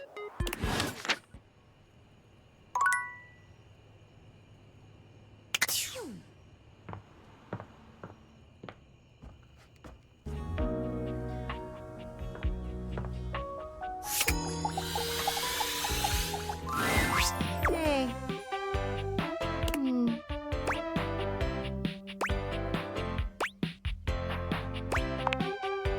I'd rather you didn't, actually.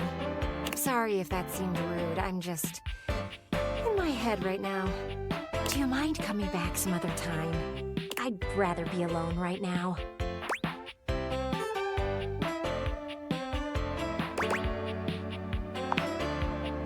Thanks for understanding.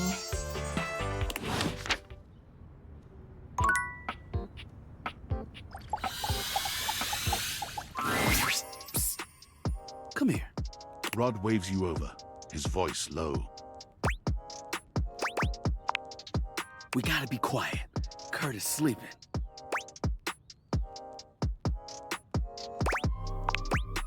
No, wait. He's talking in his sleep. Yeah. You silly. He's been going on like this for an hour. You know that textile looks great on you. Nothing but lame pickup lines and giggles. It's pretty hilarious if you ask me. Wait, what do you mean you like Rod more? I'm cool. I'm like, really cool. Wait, come back! Wait! Don't go! Kurt snaps awake, looking at you and Rod for a few moments as he gets his bearings. I was doing it again, wasn't I? Yup.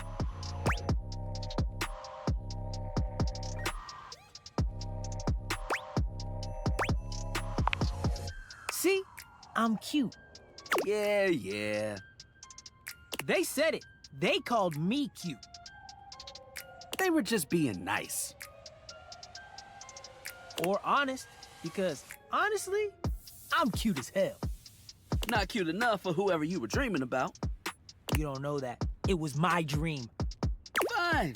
I know that even you know, deep in the back of your brain, that I'm better looking. Psh, my mind was just messing with me. Keep telling yourself that. We all heard the truth. How about this? Let's get you back to bed and let you have another shot. You think they'll come back again? Oh, no. You blew it. Even your mind knows it. Dream a new dream. One where you've got game. Party hard. Let's let Kurt get some shut-eye. And hope he's smoother next time. Don't listen to me if I start talking in my sleep. No promises.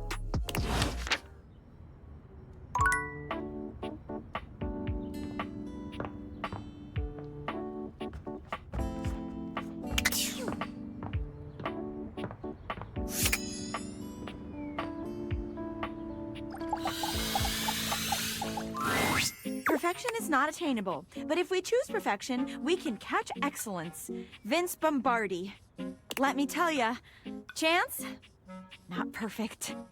Not even close. But through chasing perfection, I have attained excellence with tonight's date.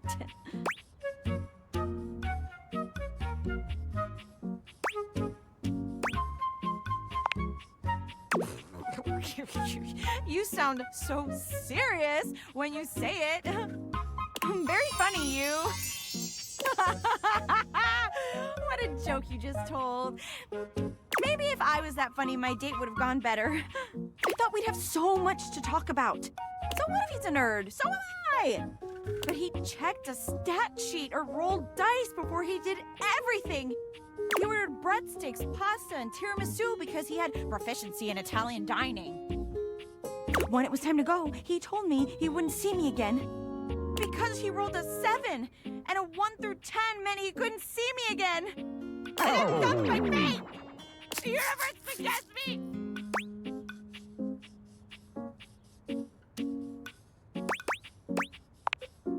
I mean, does anybody deserve you? Maybe a movie star or a sexy billionaire. Not a regular bunch of office supplies like me, though. Okay, enough about that. Let me tell you about the absolute babe I got a date with. She's so out of my league, honestly. I think she was gonna say no. But Office Romance magazine says you can't hit a home run if you don't risk striking out. And I hit a romantic home run for sure this time. As if on cue, Skylar saunters into the office. Penelope lets out a girlish squeal. There she is! The glasses of my dreams! Oh, hey, you.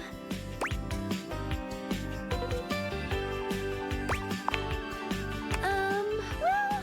Skylar tucks a strand of hair behind her ear, unable to meet either of your gazes. I'm really proud of you for getting out there, Penelope. And you asked me out, and I did say yes. And I've been trying to get ready for our date, but I'm sorry. I've never liked girls with glasses.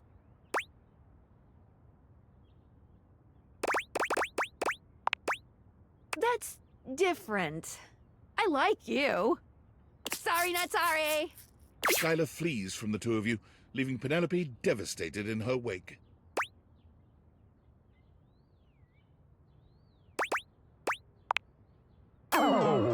Thank you. But even a warm hug can't save me. I'm going to the kitchen. And I'm gonna see how much cheese I can eat before I die of acute calcium poisoning. Which is a very real and serious thing. See you later. Maybe.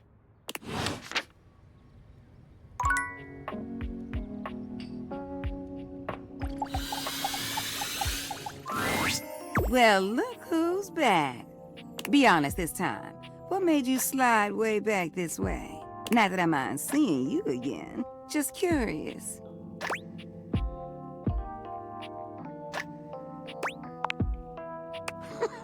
You just something else. No, it's not a crime to come and see me. Although I could have you detained for trying to be slick. But us just looking at each other ain't my idea of a good time. Surely there's something else you came down here to talk to me about.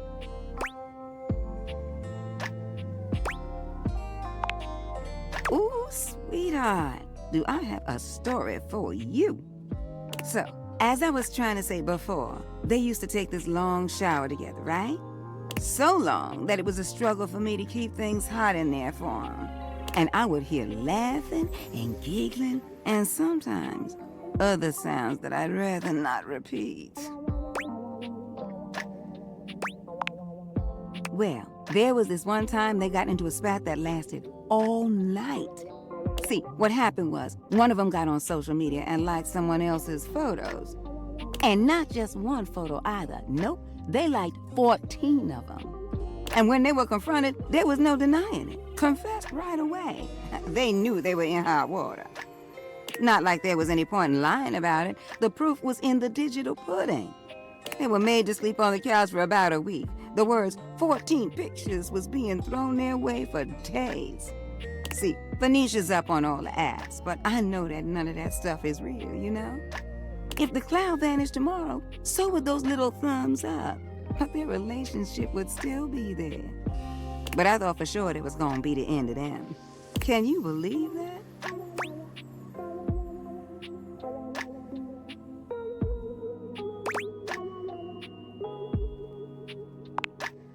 See, that right there is what I think the secret is. I don't care who you are or what you're thinking about. You have to talk to your partner.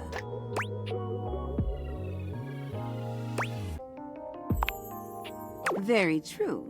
Communication is difficult. But I listen to folks all day, mostly just wanting something from me, but still, I listen. Calm and open communication. Open the valve. Talk through it. That's what I say.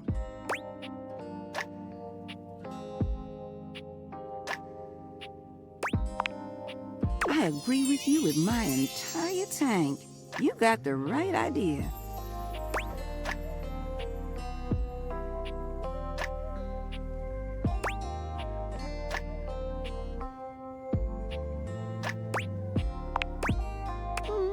Not yet, but I don't know if I have to.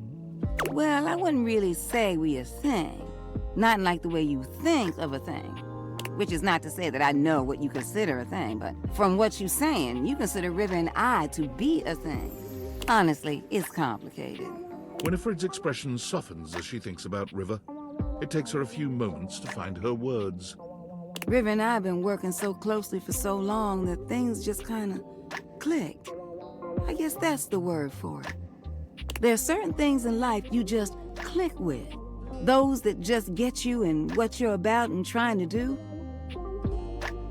River's one of those. And honestly, she's made my job so much easier. I was warned that I could have ended up with super hard water. But that's not River at all. Everything just flows between us.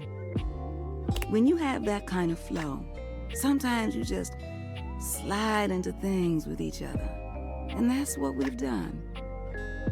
She's been there for me, and I've been there for her.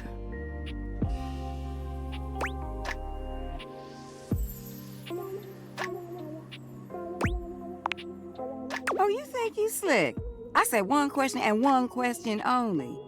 You don't like the answer? Now, it's my turn to ask a question. Now, since you want to be digging for gold in my pan, I got a question for you. Have you ever liked more than one person at a time?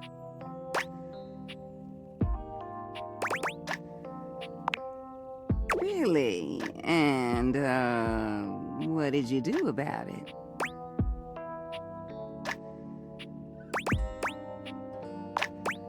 See, I like that. You let your heart do what it needs to do. You know how to handle a situation when it comes up. And that's really what matters. Company again? I think we were just wrapping up, actually.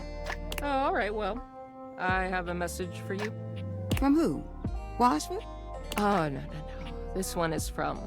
She looks over at you, but when Winifred doesn't object, she just shrugs. Bathsheba? Oh. Well, Wait, you sure it's from Bathsheba? Wouldn't say it if I wasn't sure. Really? Come on, Win. Bad enough I have to play messenger between you two. She said she has something important to say to you and that you should shake the pipes and give her a call. Okay. I'll do just that. River looks relieved to be done, though still grumpy about her assignment. Well, whatever. See you later. You know where to find me.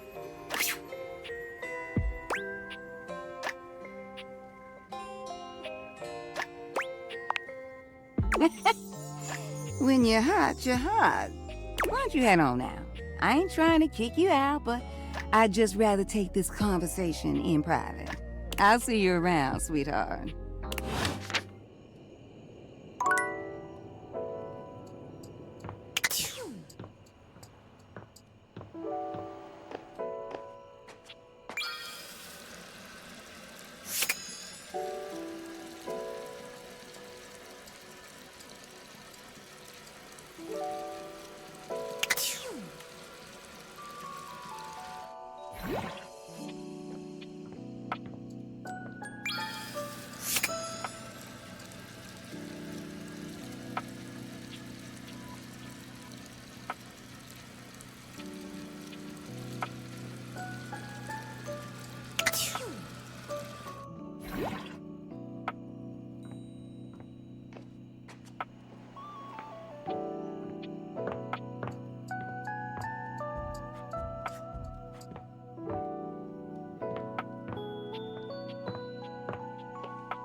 Well, hello again, darling. Absolutely fab to be in your lumescent company again. What's new with you? I hope all is gorgeous. Hello.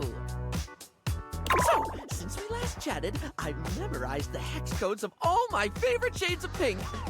And then I forgot them. I was supposed to be organizing all my color palettes before I got distracted by thinking about pink things and trying to name all the stuff I know that's pink. So, anyway, if you were thinking of going with the Smile Republic Berry Red eyeshadow today, I apologize in advance for not knowing where it is.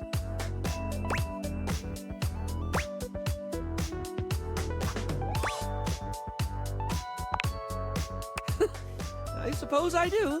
Which is funny, because if you'd ask me, I'd say my head's empty most of the time. I forget enough things that it should be, but the moment a thought's gone, the space immediately gets filled up with something else. Well, that reminds me, I was actually going to ask if you could help me with that. I mean, from the color coordination on your amazing outfit alone, it's clear you're far, far, far more level-headed than I am, darling, and I'm messier than one gets trying to do their mascara in the back of a moving taxi.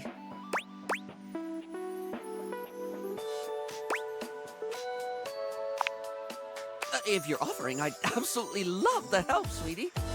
Lately, I've just found it really, really hard to focus on anything. You know, I realized after we spoke last time that I actually can't remember what we talked about. Like, I have little flickers of the conversation, like snapshots almost, but you were really interesting, and I enjoyed chatting, and I feel awful that I can't remember anything as if you weren't and I didn't. Harry falls silent, the weight of his confession clearly getting to him.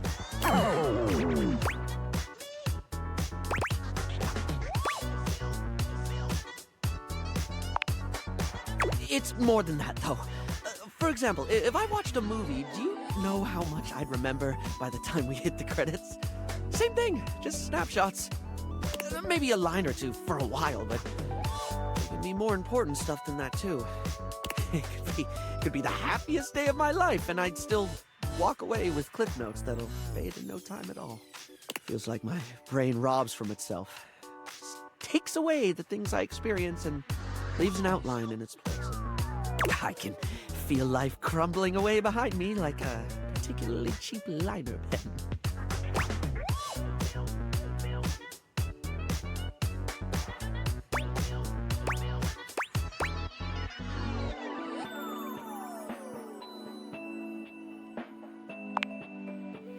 often think that too. If things really did matter to me, I should remember them instead of being a big jerk and forgetting. Then again, my stupid brain's a steel trap for stuff that's totally not all that important. It's just whatever silly thing I'm mega focused on at the time. I once learned a whole bunch of meaningless facts about Herne Bay in Kent. At one point, I could quote you every line of I Want to Be Your Gunary, or give you the history of the pinball machine. I could have told you all that. Until I got bored and forgot.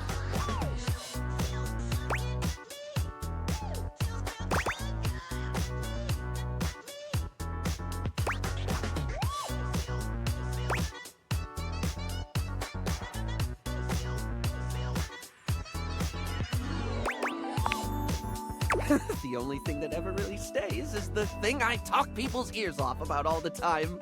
Cosmetics, product, makeup, and skincare, all that glitz. I'm never not fascinated by the things we style ourselves with, and I guess that's what makes Barry Styles Barry Styles. It's what I can remember, so that's me. Pretty ironic, darling. The closest thing to my heart is only skin deep.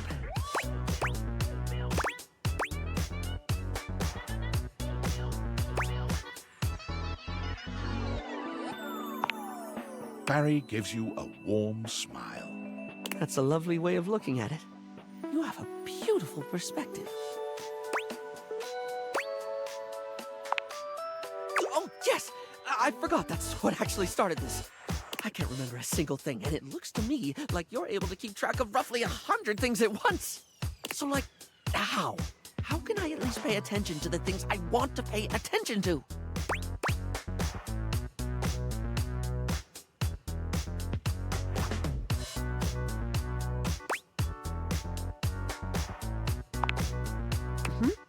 How do you mean, hon?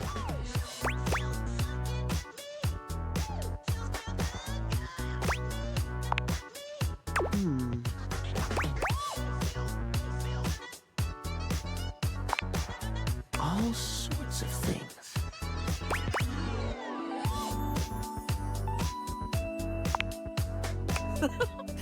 Oh, yes, of course, darling. It's so obvious.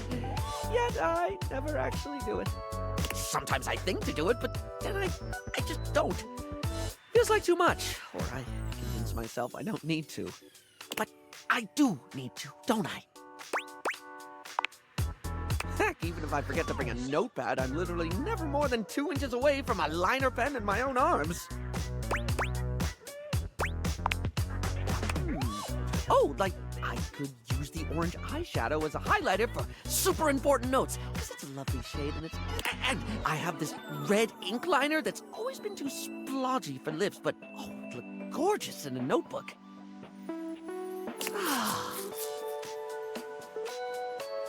I didn't even think about how fabulous the book itself could look.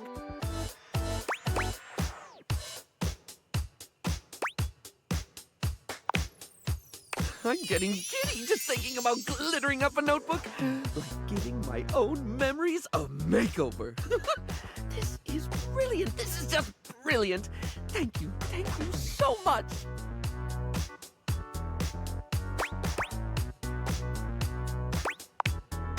Now, I absolutely must get to work.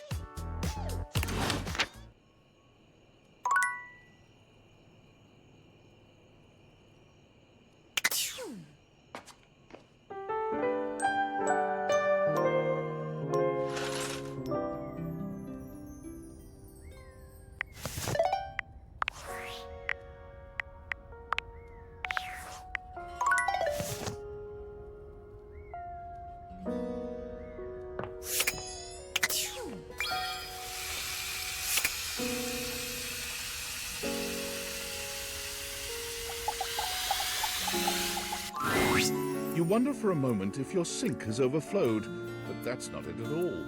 There's just a being made of water standing before you. She's ethereally beautiful, but there's something hard to pin down in her gaze.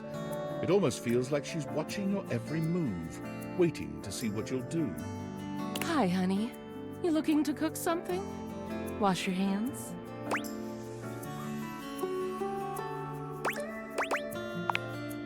Me? What could you possibly want with little old me? Please, just tell me if there's anything I can do for you.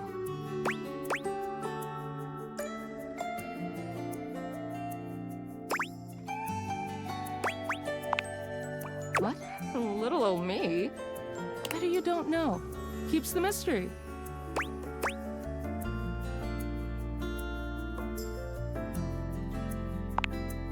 Oh, I suppose not. Guess the mystery had to end sometime. I'm River. What can I do for you?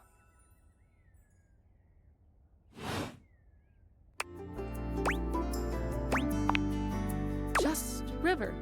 Like chair. Chair.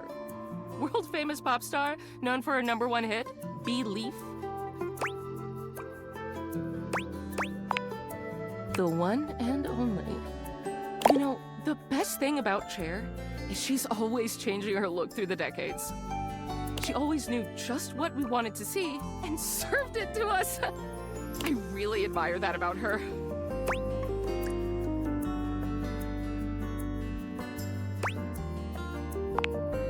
I change states all day, every day. I know that better than anyone. I just wish I knew which one was best for me. Is there a version of me you like best? Water, steam, ice, some form in between? Of course. Oh God, don't tell me now. I'll just be thinking about it all the time. River wasn't exactly holding your gaze before, but she seems intensely uncomfortable now. She looks everywhere but at you. Look, I've been here way too long. If you don't need anything from me, I'm going to go.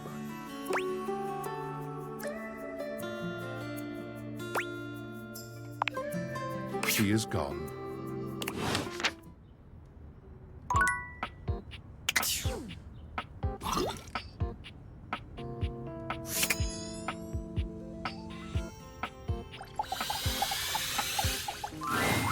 Ah, my dear, you have come back to visit and give me the chance to admire your...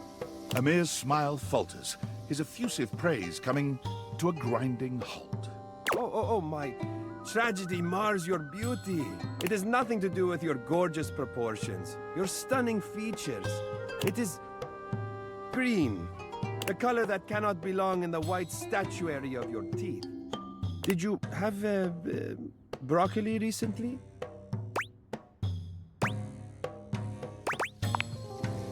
Ah, that's a strange choice. Well, I'm afraid you have some left over in your teeth, just there. Take a look.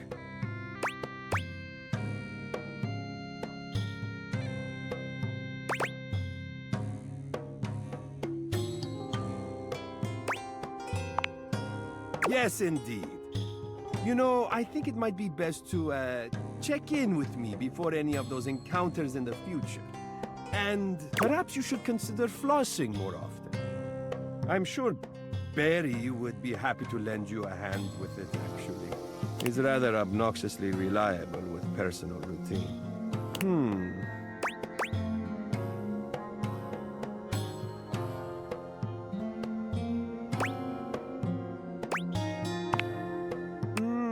Yes, I think that would be best. Your beauty is too luminous to deprive the world of it for 1 second more.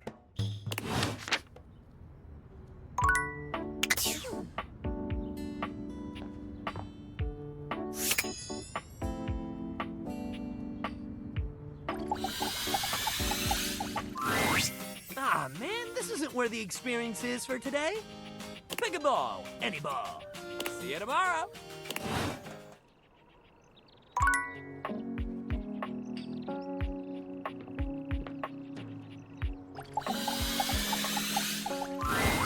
Well met, combatant. Did you choose your weapon well? Did you train for this match? We will fight. We will fight together, all in one of... perfect day. What is your weapon?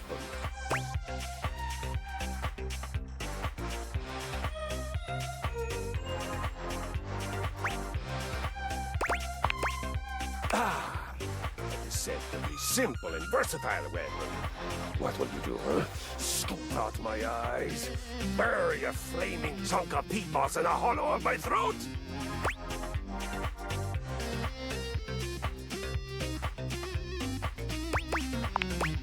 Ah, yes, excellent. It's one of my favorites, I must admit. Ah, what a shame for you. I know the perfect counter move. Why, a bear hug, of course! I pull you in tightly and completely defeat the advantage of your weapon! Christoph scoops you into his arms, crushing you against his prominent pecs.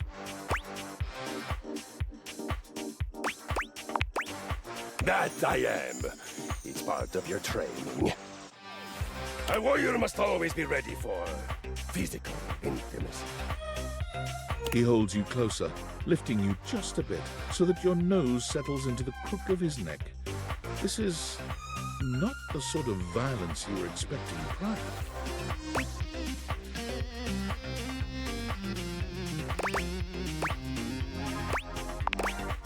I know. I smell of sweat. I smell of victory. I smell of manliness. It is my natural scent. It has lulled many an enemy to a swoon. And thereafter, I of course destroy them!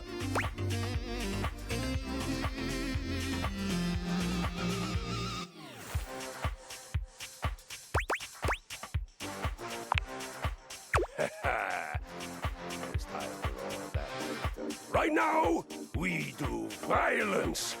You would honor me and make me less likely to kill you out of boredom if you would focus.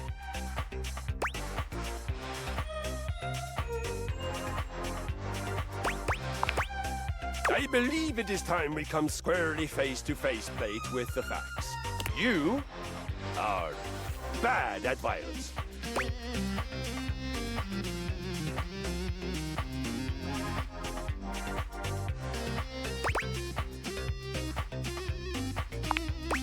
I must tell you, I find you inspirational.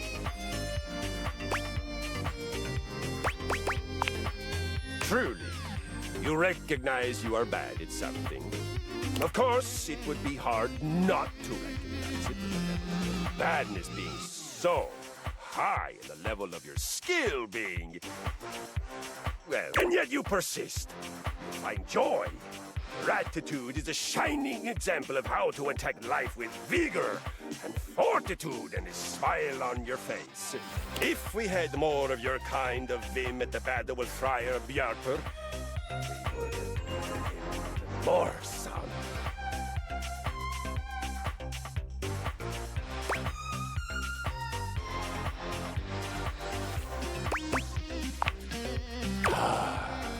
The tale of Friar Bjarper.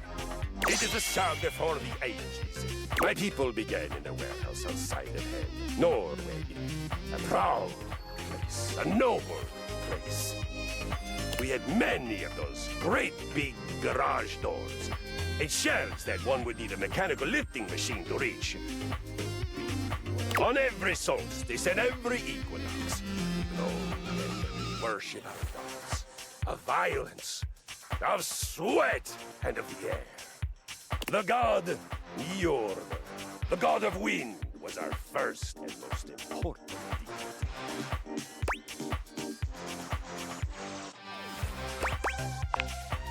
Wind, the exhaled breath of exertion.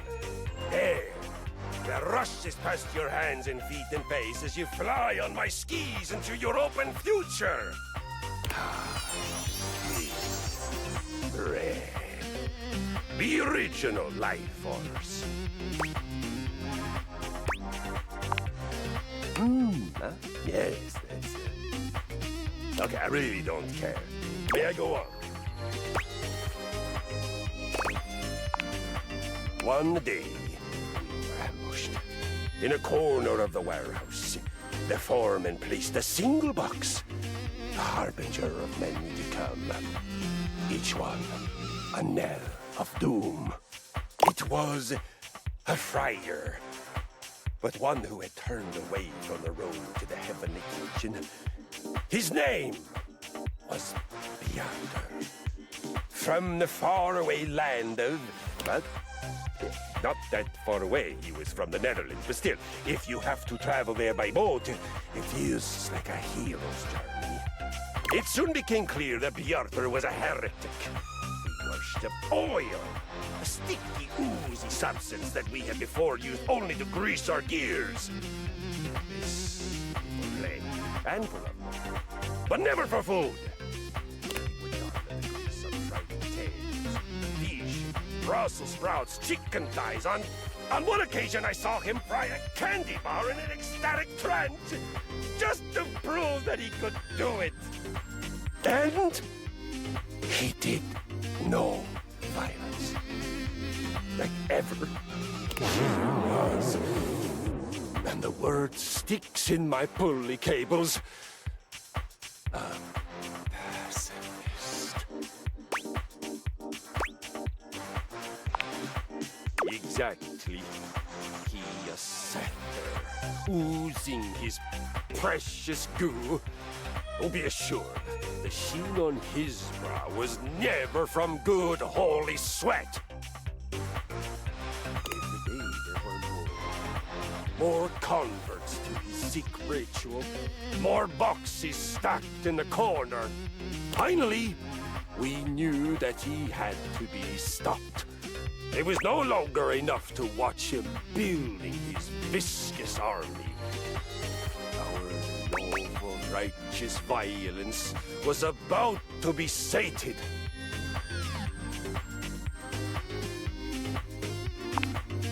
Awesome indeed.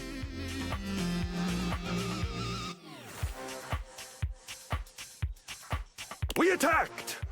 Under cover of night, the single security fluorescent flickering over the emergency exit sign, we crossed the open floor of the warehouse.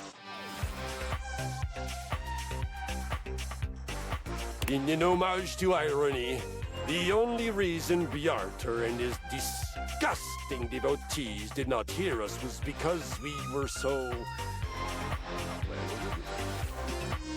Well, that and the weak-gutted singing coming from his feast day celebrations. He had fried some god-forsaken combination of food and personal hygiene products, and his Bacchic splendor was leaking all over the concrete. We snuck up on him. We surrounded him. On my signal, a single gentle flick of my flywheel.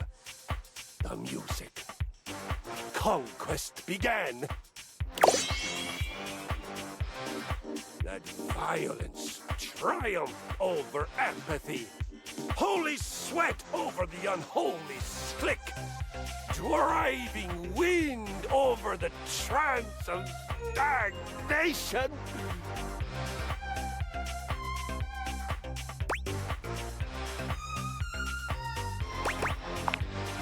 So, now you have heard a saga, one of the greatest victories of my lifetime. Are you inspired, enraptured, transported? Let us use the surge of emotion that must surely be pulsing through your atrophied veins.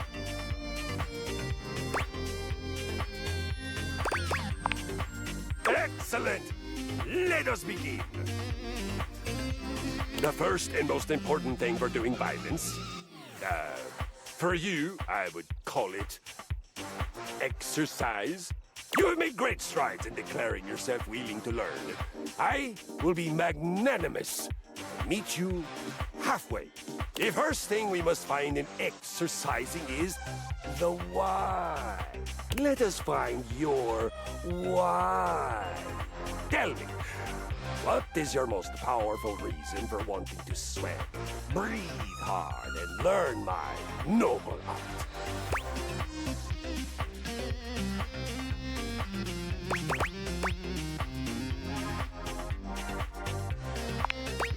I do not know this reference.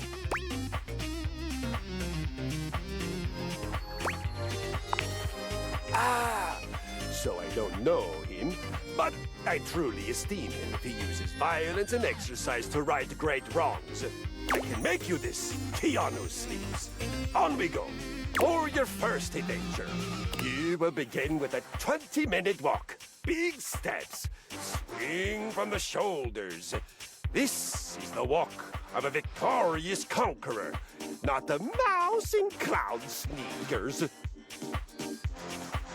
Remember to breathe from your belly and feel the energy of the earth and the sky moving through your body and electrifying you. You can do it. Don't forget to come back and tell me how it went. I have a new mission for you on your return.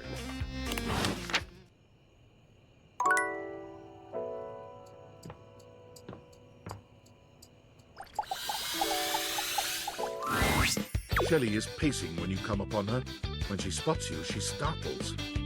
Hey, hey, hey! She bounds over to you, arms wide open for a hug.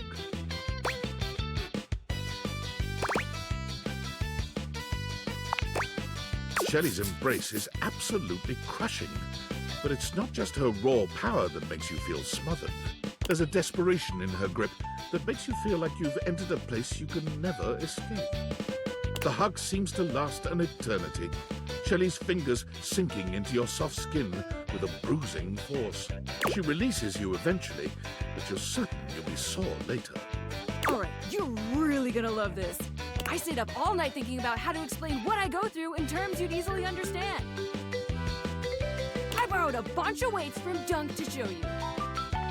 He was so excited to help me, he practically threw them at me. If I wasn't as strong and positive as I am, my feelings might have been real hurt. It's fine though, he just wanted to help.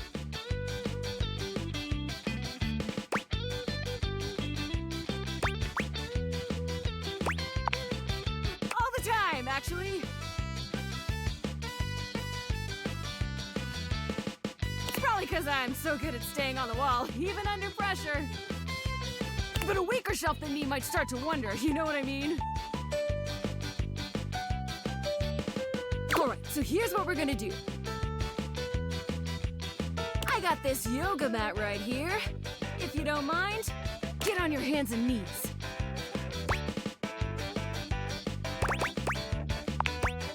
Hey, I'm glad you think so, but that's not the point, I promise.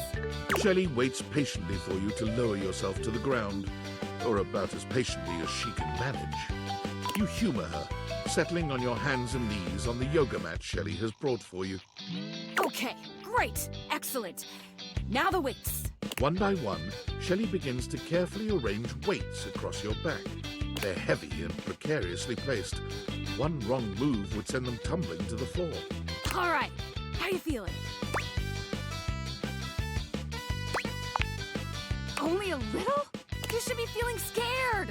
It's a lot of pressure to hold things up. But wait, there's more. Shelley grabs a hold of the yoga mat with both hands, jerking it suddenly from side to side.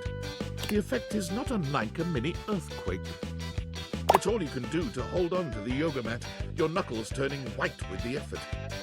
How do we feel now? Well, yeah, but more than that, it's stress, baby. Imagine having to hold stuff up, and you don't even have the proper foundation. Day in and day out, you gotta cling to a wall, not knowing whether today is the day you fall. Shelley taps her forehead, switching swiftly from stress to a knowing smirk. That's why I gotta be so positive all the time.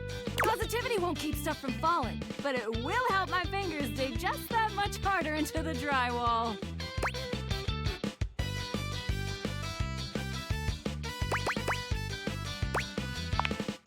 I'm saying! Okay, time to reset. Shelley frantically clears the weights from your back, helping you stand up again.